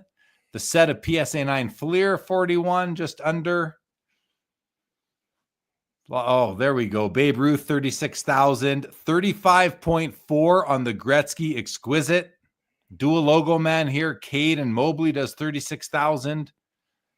Okay, 33.6 on the McDavid here. So the Gretzky did outsell the McDavid, going back to what we were looking at earlier. 33.6 on this Gordie Howe. That might be the steal of the night for me, right? So far. I think that was such a great card. All right. Well, Adam, there we go. 30 on the Maurice Richard, almost 30 on this Jordan here, almost 30 on the Caitlin Clark. Prism Gold out of 10. Yeah.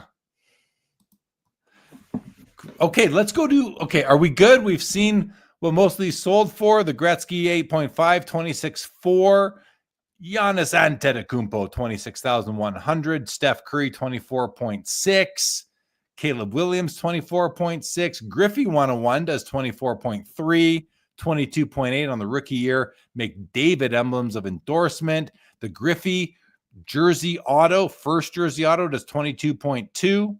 22 on the non-champ, the regular contenders ticket Brady. And look at that, 22.2 on the Leaf limited out of 50. Non-autoed. This outsells the ticket, Adam. That sort of surprises me. Leaf versus contenders ticket. I would have expected the auto to sell for more. Yeah. The Jordan Duncan Go Nuts, 21.6. McGrady 1 of 1, 21.9. Barry Sanders Rubies does 21.6. The Griffey also does 21.6. The inscribed auto. Some great sales there tonight, Adam. So all right.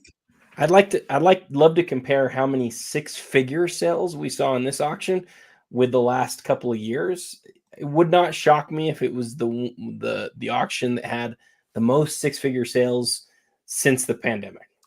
15 tonight, for whatever that's worth. I can't remember the past, but 15 tonight. And, now I don't know, like when you go to more and you go to sold items here, I'll just show you for a second. You can't do it by auction. You can't do it by auction. Yeah. I don't think. Filters, does it give it? It doesn't.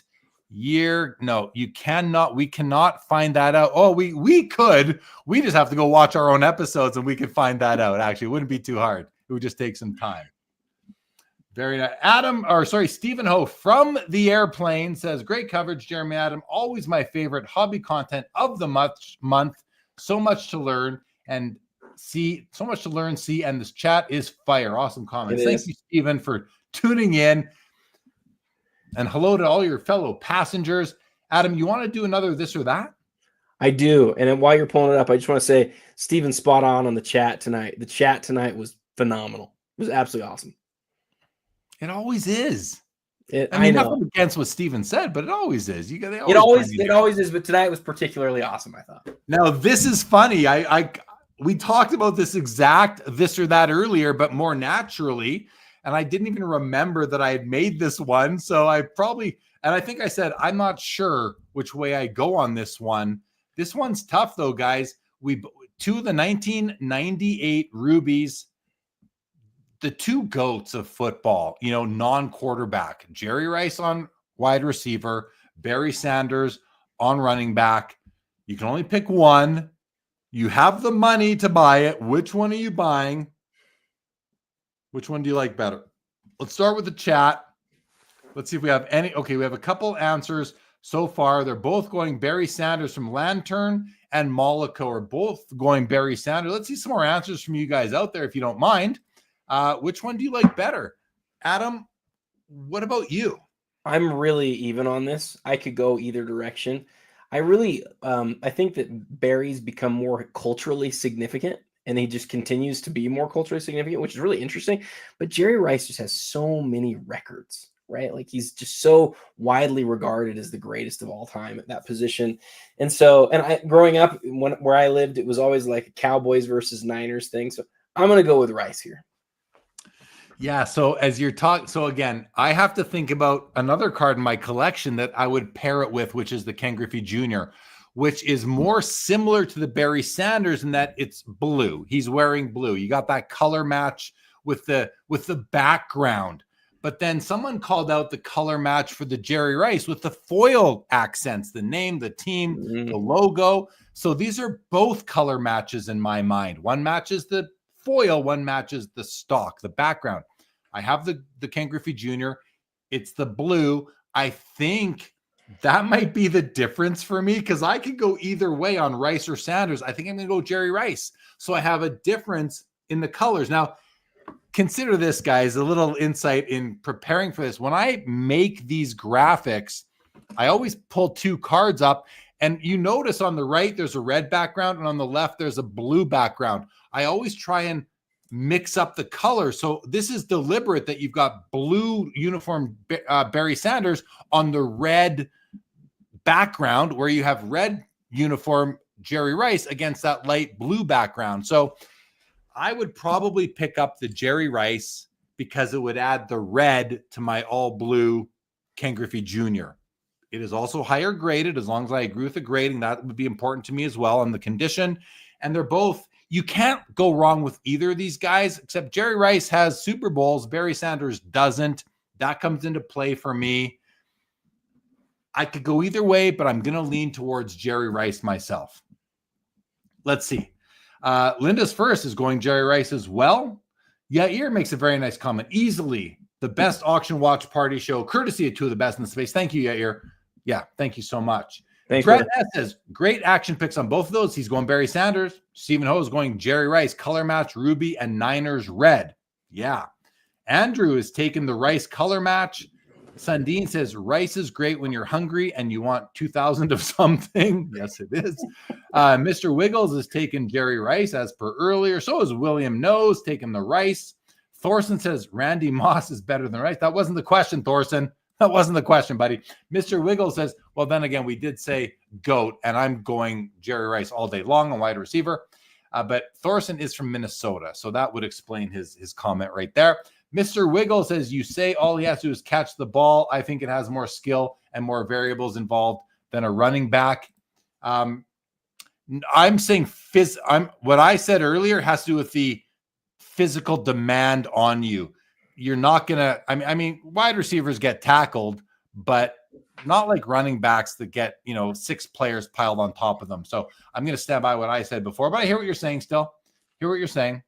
Mr. Wiggle says needs to make space, have the skill to catch it, and also have the quarterback pass it properly. Sure. But again, you're not running your body into, 6 to 9 guys that are going to all jump on top of you, including some of your own teammates. So I just think physically the running back is the easier position physically. Sundin says Rice is also color matched with the PSA slab. Fair enough, but coloring matching the slab to me is like, what are we collecting here, guys? Are we collecting cards or are we collecting holders? Seriously. Yeah, I love Junk Wax's comment. It's a simple one, but I do think that Barry Sanders today is cooler than Jerry Rice is. The highlights, the jaw-dropping Barry highlights. When you mention Barry Sanders, people always are like, let's pull up this awesome YouTube thing. You can't understate that. It actually really matters a lot. Yeah, 100%. Jerry Rice was a highlight reel. Barry Sanders was a highlight reel. Again, Jerry Rice, like, I do think catching the ball is easier. I think wide receiver is an easier position than a running back. I know neither of them are easy guys, but again, I'll stick with that one for now. James Wynn says Sanders all day. Mollico says they're both legends. And okay, so there we go. Let's do the next one, Adam. I don't even remember what these are. Number 7, Shaq PMG versus the Ken Griffey Jr. Masterpiece 1 of 1. Now, Adam, until you informed me that this Ken Griffey Jr. isn't a parallel of the main base card in the set, I might have gone with the Ken Griffey Jr. Again, I have a copy of the Shaq, and so consider that, but I do love the looks of the Ken Griffey Jr., but I got to go with the Shaq again on this one. Yeah, I'm going Shaq. It's the PMG red. Even though the masterpiece is a 1 of 1, PMGs are just so important in this hobby. I do think it's beautiful. I'm going to go with the Shaq. I am a basketball collector. Every sports card I own is basketball. And I don't have a key Shaq. I would love to own the Shaq. And so that's what's going to be the deciding factor. But I will say this. If you take out the basketball collector in me and you just say, which card do you just like more outside of that? I would take the Griffey because of everything that I said earlier about it. He just does not have many Mariners 1 of 1 cards. And especially an ultra masterpiece. I mean, that word masterpiece that's on the back of the card and on the slab, I think it matters. I really do. And so outside of that, I would take the Griffey. Yeah, it's a tight race here, isn't it? It really is. It's a good one. I do like the Griffey.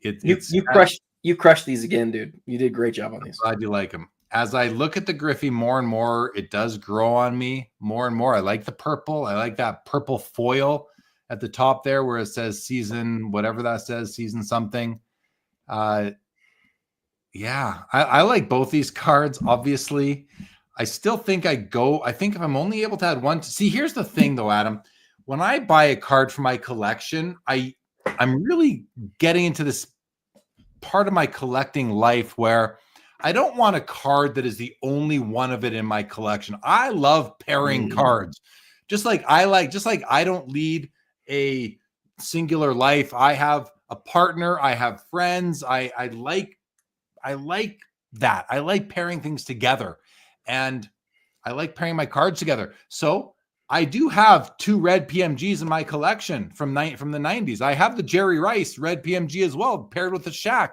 I don't know that I'd ever pair the Ken Griffey Jr. masterpiece with another 1 of 1. You wouldn't, probably. They're harder to get. Yeah. So I think, I would go with the Shaq. Again, I've said it once, I've said it again. Linda's first is going with the Ken Griffey Jr. Mollico is taking the Shaq. He says the Griffey being a subset is mostly why. Part of my reasoning as well. James is taking the Shaq. So is Jim Sutt. So is Lantern Cards. Kinger says Griffey because there's a blue and a green of Shaq. There's no blue, but there is a green of the Shaq. If it was green, then yes, the Shaq. Yeah, but then I would have made that. I don't think the green would have made the this or that because it would be, what's a green Shaq worth, Adam? 250? 200? 2 to 3, 2 to 4. 2 to 400,000 on a green shack. It wouldn't have made this comparison, but I still think Kinger's comment is good, except that Kinger, you got to know there's no blues. There's no blues. Stephen Ho says it's really tough. Great, this or that coin toss, but Shack, if I must, yes, you must choose. And he's going with the Shack. Yes, Sandine, it's the propeller on the card, which is pretty funny. William says MJ collector personally, but I want the similar in baseball, Griffey. Yeah, fair. All right, the next this or that, guys. There's still 3 more. Here's the next one. It is now we're going vintage. It's the Maurice Richard 51 Parker's rookie card, SGC 9 versus the 33 Gaudy Babe Ruth PSA 4.5. This is tough. Listen, my collection, if you are going to, have a pie chart in terms of the number of cards, it's heavy hockey. It's probably 90 something percent hockey. But if you now change that pie chart to being value, it's probably 50% baseball value wise, maybe even more. I just have way more hockey cards that aren't worth as much, but I've got my baseball collection is something I'm quite proud of. And so this is tough for me. I have both of these cards in my collection already, and I'm going Babe. I'm going Babe Ruth. I can't help myself. And I know to my hockey collector friends watching, please don't get mad at me, but the Babe Ruth card to me is a top 10 iconic card of all time. And that's it finished 4 on the list 3 years ago. 4 on the list that Adam spearheaded with PWCC back in the day. I love both. I'm going with the Babe, Adam. I'm going with the Babe. What about you? Yeah, this to me, where I don't collect either vintage baseball or hockey, but I have far more affinity towards the history of the hobby from the perspective of baseball. I would just love to have a really nice early Ruth, and a 4.5 on this is nothing to scoff at. It's a great, and that card is really nice. And I get it. I actually know who Richard is. I mean, I've at least heard of him. I've heard of this card. You and I have talked about him in this set, but for me, it's the Ruth pretty easily. Yeah, I'm not surprised at all. And that's where you should land based on what I know of you as a collector. And I know you pretty well as a collector. I don't know all the ins and outs, but that doesn't surprise me whatsoever. Okay, Thorsten says, a 9, give me the Rocket all day. Yeah, fair. Lantern says the Ruth, so does Mollico. Linda's first has taken the Rocket. But again, Maurice Richard is known as Rocket Richard, in case anyone wasn't sure. That's his name. There's actually a movie out there about him, and I recommend you watch it. And I think it's called The Rocket. Mollico says, but would take Gordie Howe over both. Fair enough. Kinger says tough, the original Rocket. He's taken the Rocket Richard.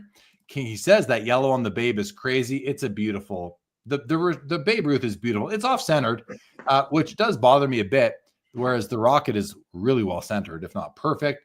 James Wynn said, imagine having a rainbow of the Babe, because there are 4 Babe Ruth cards in the 33 Gaudy. And so I think that's the rainbow he's talking about. Look at his hands. That's wild. Whose hands are you talking about, Kinger? Because Richard's wearing gloves and Babe isn't. William No says, Ruth just catches my eye. Great looking card. It's one of the best looking cards of all time. Like, it's an absolute icon. It's the card that you see on the cover of anything that represents the hobby, really. Because before this set, you have a bunch of Ruth cards that are largely not colorful. And it's beautiful artwork. It's from a gum product. I mean, it really is one of the nicest. That's why it came up number 4 on the list. And by the way, I didn't have it anywhere near number 4. I thought that was shocking to see. And you're mentioning these early Babe Ruth cards, which are great cards as well, but they're mostly great because they're rare and rare and scarce and all that. They're not great because they're beautiful, because they're not that beautiful. They are literally black and white. They're not impressive. The Gaudy cards are impressive color-wise, and that's why I love them. I have 2 of the 4 Gaudy Ruths in my collection, and they're among probably my top 10 favorite cards in my whole sports card collection. Stephen O says, agreed with two hosts for their exact reasons. He's going with a Babe Ruth. Piccolina the Cat is saying the Maurice Richard for me, the Rocket's number is 9. Yes, he wore number 9. Linda's first says it actually says Rocket on the card, but it does. Look at that. I see that there. They actually, even in 1951, he was known as Rocket Richard, and they put that on the card. That's great. Kinger says on the Babe, great photo. Yes. And Brett S says, as a hockey collector, I'm going with the Ruth. Yeah, I'm a hockey collector. Well, I collect it all, but yeah, I'm going Ruth as well. All right. The next this or that, number 9 of 10 that we were doing tonight, is this one right here, guys. And you'll notice I only pair verticals together and horizontals together. Otherwise, this thing looks weird. So that's just one of the boundaries of these things. But here we go. The 08 limited logos, LeBron James versus I forget what year the Jordan is. 06 patch auto out of so the Jordan's out of 100 and the LeBron's out of 50 here. 23. Oh, sorry. The LeBron's out of 23. Yeah. Even lower. Now, I know which way I'm going on this one. Do you want to go first, or should we look at a couple chat comments so far? You go first. You go first on this one. Okay. Bye baby cards. And what's up, Andy? Good to see you. Welcome to the show. He's going with the Gowdy Ruth, by the way, on the last one, right there. Okay, Mollico is going MJ. Linda's first is going MJ. Brett S is going MJ, but then Thorson is going LeBron because it's playing days. Andy says visually LeBron stands out. Yeah, the LeBron, that foil is amazing. Kinger's not a fan of either year, but he's going with the MJ. William Knows is saying could be an 89 hoops, PSA 6 Jordan over LeBron. He's going with Jordan over. He does not like LeBron at all. I'm okay. You want me to go first, Adam? Yes. Jordan. Awesome. Yeah. How about you? LeBron. It's far rarer. It's the limited logos over the autograph patches. It's holofoil over regular foil. It's just a much more important LeBron card than it is for Jordan. And it's, as far as his limited logos go, it's probably his second best looking, and it's certainly his second rarest. But for Jordan, it's a great card, and the patch on this one is really lovely. And so I don't think there's anything wrong with taking this over the LeBron. But as soon as I see these, the value of this LeBron is significantly higher, and so that does play a part. But I will also tell you, I wanted one big LeBron card for a long time, and the card that I chose was this one. Like, it was literally a copy of this, one of the other 22 copies of this card. I love this card. And I'm sitting here struggling as you're speaking because you're kind of making me second guess my first instinct. I'm going to stick with the Jordan because it's Jordan, and I already have a great LeBron card in my collection. I have 2 great LeBron cards in my collection, actually. So I'm going to stick with the Jordan. Stephen Ho has taken the Jordan as well, simply player-wise. Linda's first says, Adam's taking LeBron James on holofoil alone. Yeah, I mean, if there's one thing we've learned over 48 episodes, Adam loves holofoil as much as he loves his wife. I will tell you this. If you see that LeBron ever in person, you're going to say the same thing. It is glorious. I'm going to say I love holofoil more than I love your wife. Yeah, maybe. Lantern is taking LeBron. Sundin says 6 championships is more than 4. He's taking MJ. 4 is pretty good, though. It really is. What's your second great LeBron? I know about the credentials. What's your other great LeBron? I've got the 09 exquisite patch out of 10, the base parallel. Oh, yeah. That is I knew you had that. That's right. That is a great card. I forgot about that. I also have the Jordan from that set, though. So do you have the Kobe as well? And the Kobe. Yeah. And I have the KD. I have those 4 cards. I'm looking for a couple others. If anyone has them, hit me up. That's when you got rid of your Duncan Go Nuts. That's right. Here they are. I have them within arm's reach, guys. Right there. There they are. All 4 of them. So underrated. They're you know this. Other people don't. It's a variation of the base card, and it sells. They sometimes sell for less than if that was just like a straight parallel of the base card, and it doesn't make any sense to me. I don't get it. I love them. I just love these, and I got these three together. I got the Jordan, the Kobe, and the LeBron all in the same deal with 610 Justin. And it was giving, I gave up more than one card, but the Duncan Go Nuts Jordan BGS 10 was the biggest card I gave up to get these three. It was a straight trade, no cash. You can see it down low on my Instagram. And then I picked up the KD at the Burbank show. Oof. I believe I got this from Coleman Cards. Yeah. Okay. Yeah. Stephen Ho, hollow foil over everything. Kinger says horizontal card featuring vertical auto is tough for me visually, but yes, both are amazing. Yeah. See, that doesn't bother me at all, as said earlier. Okay. And then the final this or that from this month, guys, is this one right here. Now, I want to bring this one, might seem a little bit different, but it's 2 football cards. It's a retired card out of 15, being Emmitt Smith, versus an active gold card out of 10. Both very rare, both very tough. Modern quarterback, not vintage, but, a 90s, 2000s Emmitt Smith, or 90s Emmitt Smith, I should say. I think he might have played early into the 2000s, if that. And listen, the PMG green is the insert of the 90s, while the gold Kaboom is likely the insert of the 2010s. It's a very important. These are like the gold Kabooms, Adam, are kind of up there with PMGs as for the era, not compared to each other, but era relative. I'm saying. I think that makes sense to me. I think this is a great this or that. The only thing that you said, the only thing that you think you left out is this is the first year of gold Kabooms right here. And I think you're right. Kabooms are the insert of the Panini era, like without any question. And once they up-leveled them to include the golds, it meant something. And Josh Allen's one of the 4 or 5 quarterbacks of the era. Like he's beloved. He's a great player. He's had a lot of team success. Hasn't gotten the Super Bowl yet, but he's gotten close a couple times. The Emmitt being 1 of 15, especially, and in the condition that it's in, though, and he was so beloved in the 90s. For me, it's the Emmitt, but that Josh Allen is a huge card, and I don't think that there's anything wrong with taking it. But here, for me, it's the Emmitt for sure. Yeah.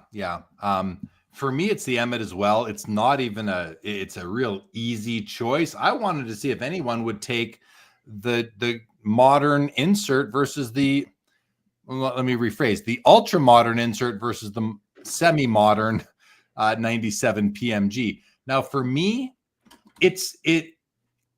number one, I was a football fan in the 80s and 90s. I don't pay as much attention to football now. So there's that. Emmitt Smith won Super Bowls. Josh Allen has not yet. Will he? Maybe. He might. He's a great quarterback. He has the skill to do it. But the key thing for me in this case, after player, it's PMG versus Kaboom. Yeah. I have way more respect for 90s inserts than I do for 2010s. And that's just, that's just me.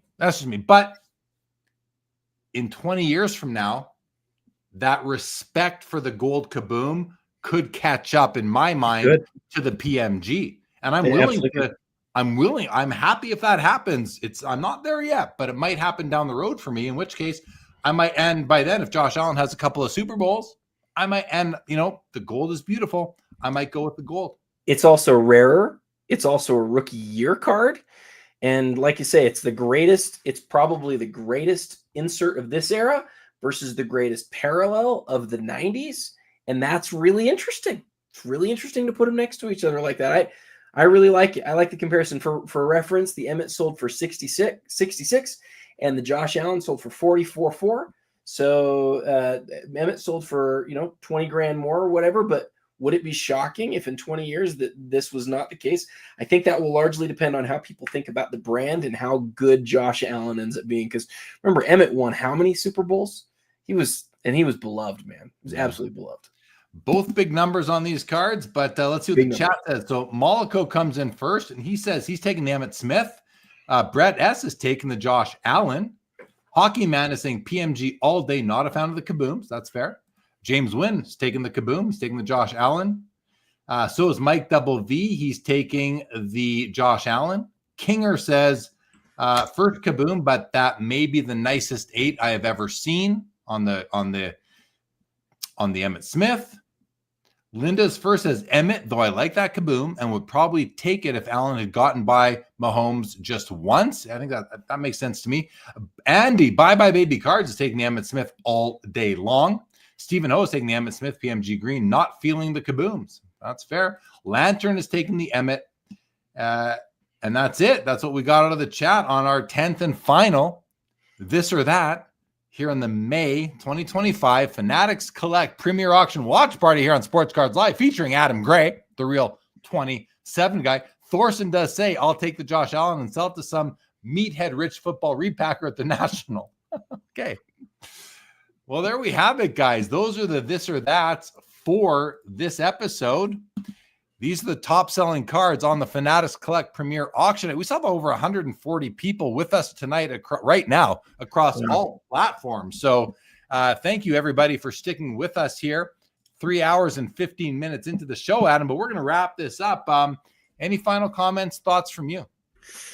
Have something big in the works that you know about that we're not quite ready to unveil, but I'm really excited about. And so if you're not already following me on my Instagram, please do, at the real 27 guy. I think it's something that everybody in here will really like a lot. But, and little spoiler slash preview, you will be joining me on Sports Cards Live on Saturday night, and we will be talking about that. So maybe you're going to be unveiling that announcement that you're working on Saturday. If you want to learn about that, guys, come check out Sports Cards Live this Saturday night right here on the YouTube channel. We have a few other guests lined up, and I'll give you a little preview next Saturday, which is May the 30th or 31st, whatever that day is, on Sports Cards Live. Gary V will be joining the show. He's been doing the podcast circuit, promoting his Topps Chrome V Friends product, but we're going to talk a bit about that, and going to work on a line of questioning that no one else has worked on with him yet. So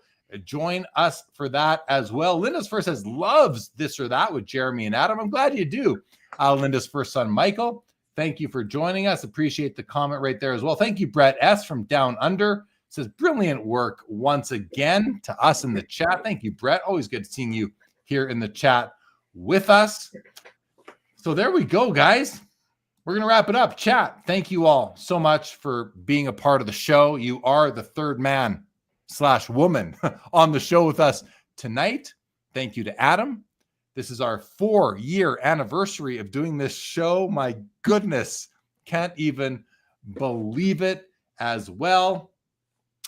Good night, Thorson. Good night, William Knows. Says first time on the chat. Well, hopefully not your last. You were great tonight, William. Please come back next time as well. Join me anytime. I do lots of content here on the Sports Cards Live YouTube channel. It would be great to have you back again. Check out Adam on Instagram at the real 27 guy as well. Thank you, Stephen. Safe travels, buddy. Congrats on your purchases and your sales tonight, guys. Thank you, Kinger. Appreciate it. Have a nice holiday weekend, everybody. And with that, let's just do that. All right, guys. Oh, someone asked to see the crack. There we go. There's my Joe Jackson that I bought on the premiere 2 months ago. I always have. There we go. A couple of our favorite cards here on the show for everybody. I always have some of my favorite cards within arm's reach. I have a box that is. I'll show you guys. It was right. This is called non-hockey. This is my non-hockey box, and like I said, this box probably contains a large percentage of the value of my collection, but not the overall cards. That's what's in there right now, along with those basketball cards I showed earlier. And here, let me just show you guys one more thing, because I mentioned these cards earlier tonight. I mentioned this card earlier, the Ken Griffey Jr. Rubies, which is just a beauty. But I want to show you this pairing that I mentioned as well. The Shaq and the Jerry Rice PMG Reds. I'm not even going to go in. The grades don't even matter. Don't worry about the grades, guys. The cards are beautiful. Thanks again, Adam. Thanks again, chat, guys, with a little show and tell at the end. This episode of the Fanatics Collect Premier Auction Ending Watch Party for May 22nd, 2024, here on the Sports Cards Live YouTube channel with Adam Gray the Real 27 guy, and myself, Jeremy Lee, JLee_sports cards live on Instagram, is now, say it, Adam, is now Over.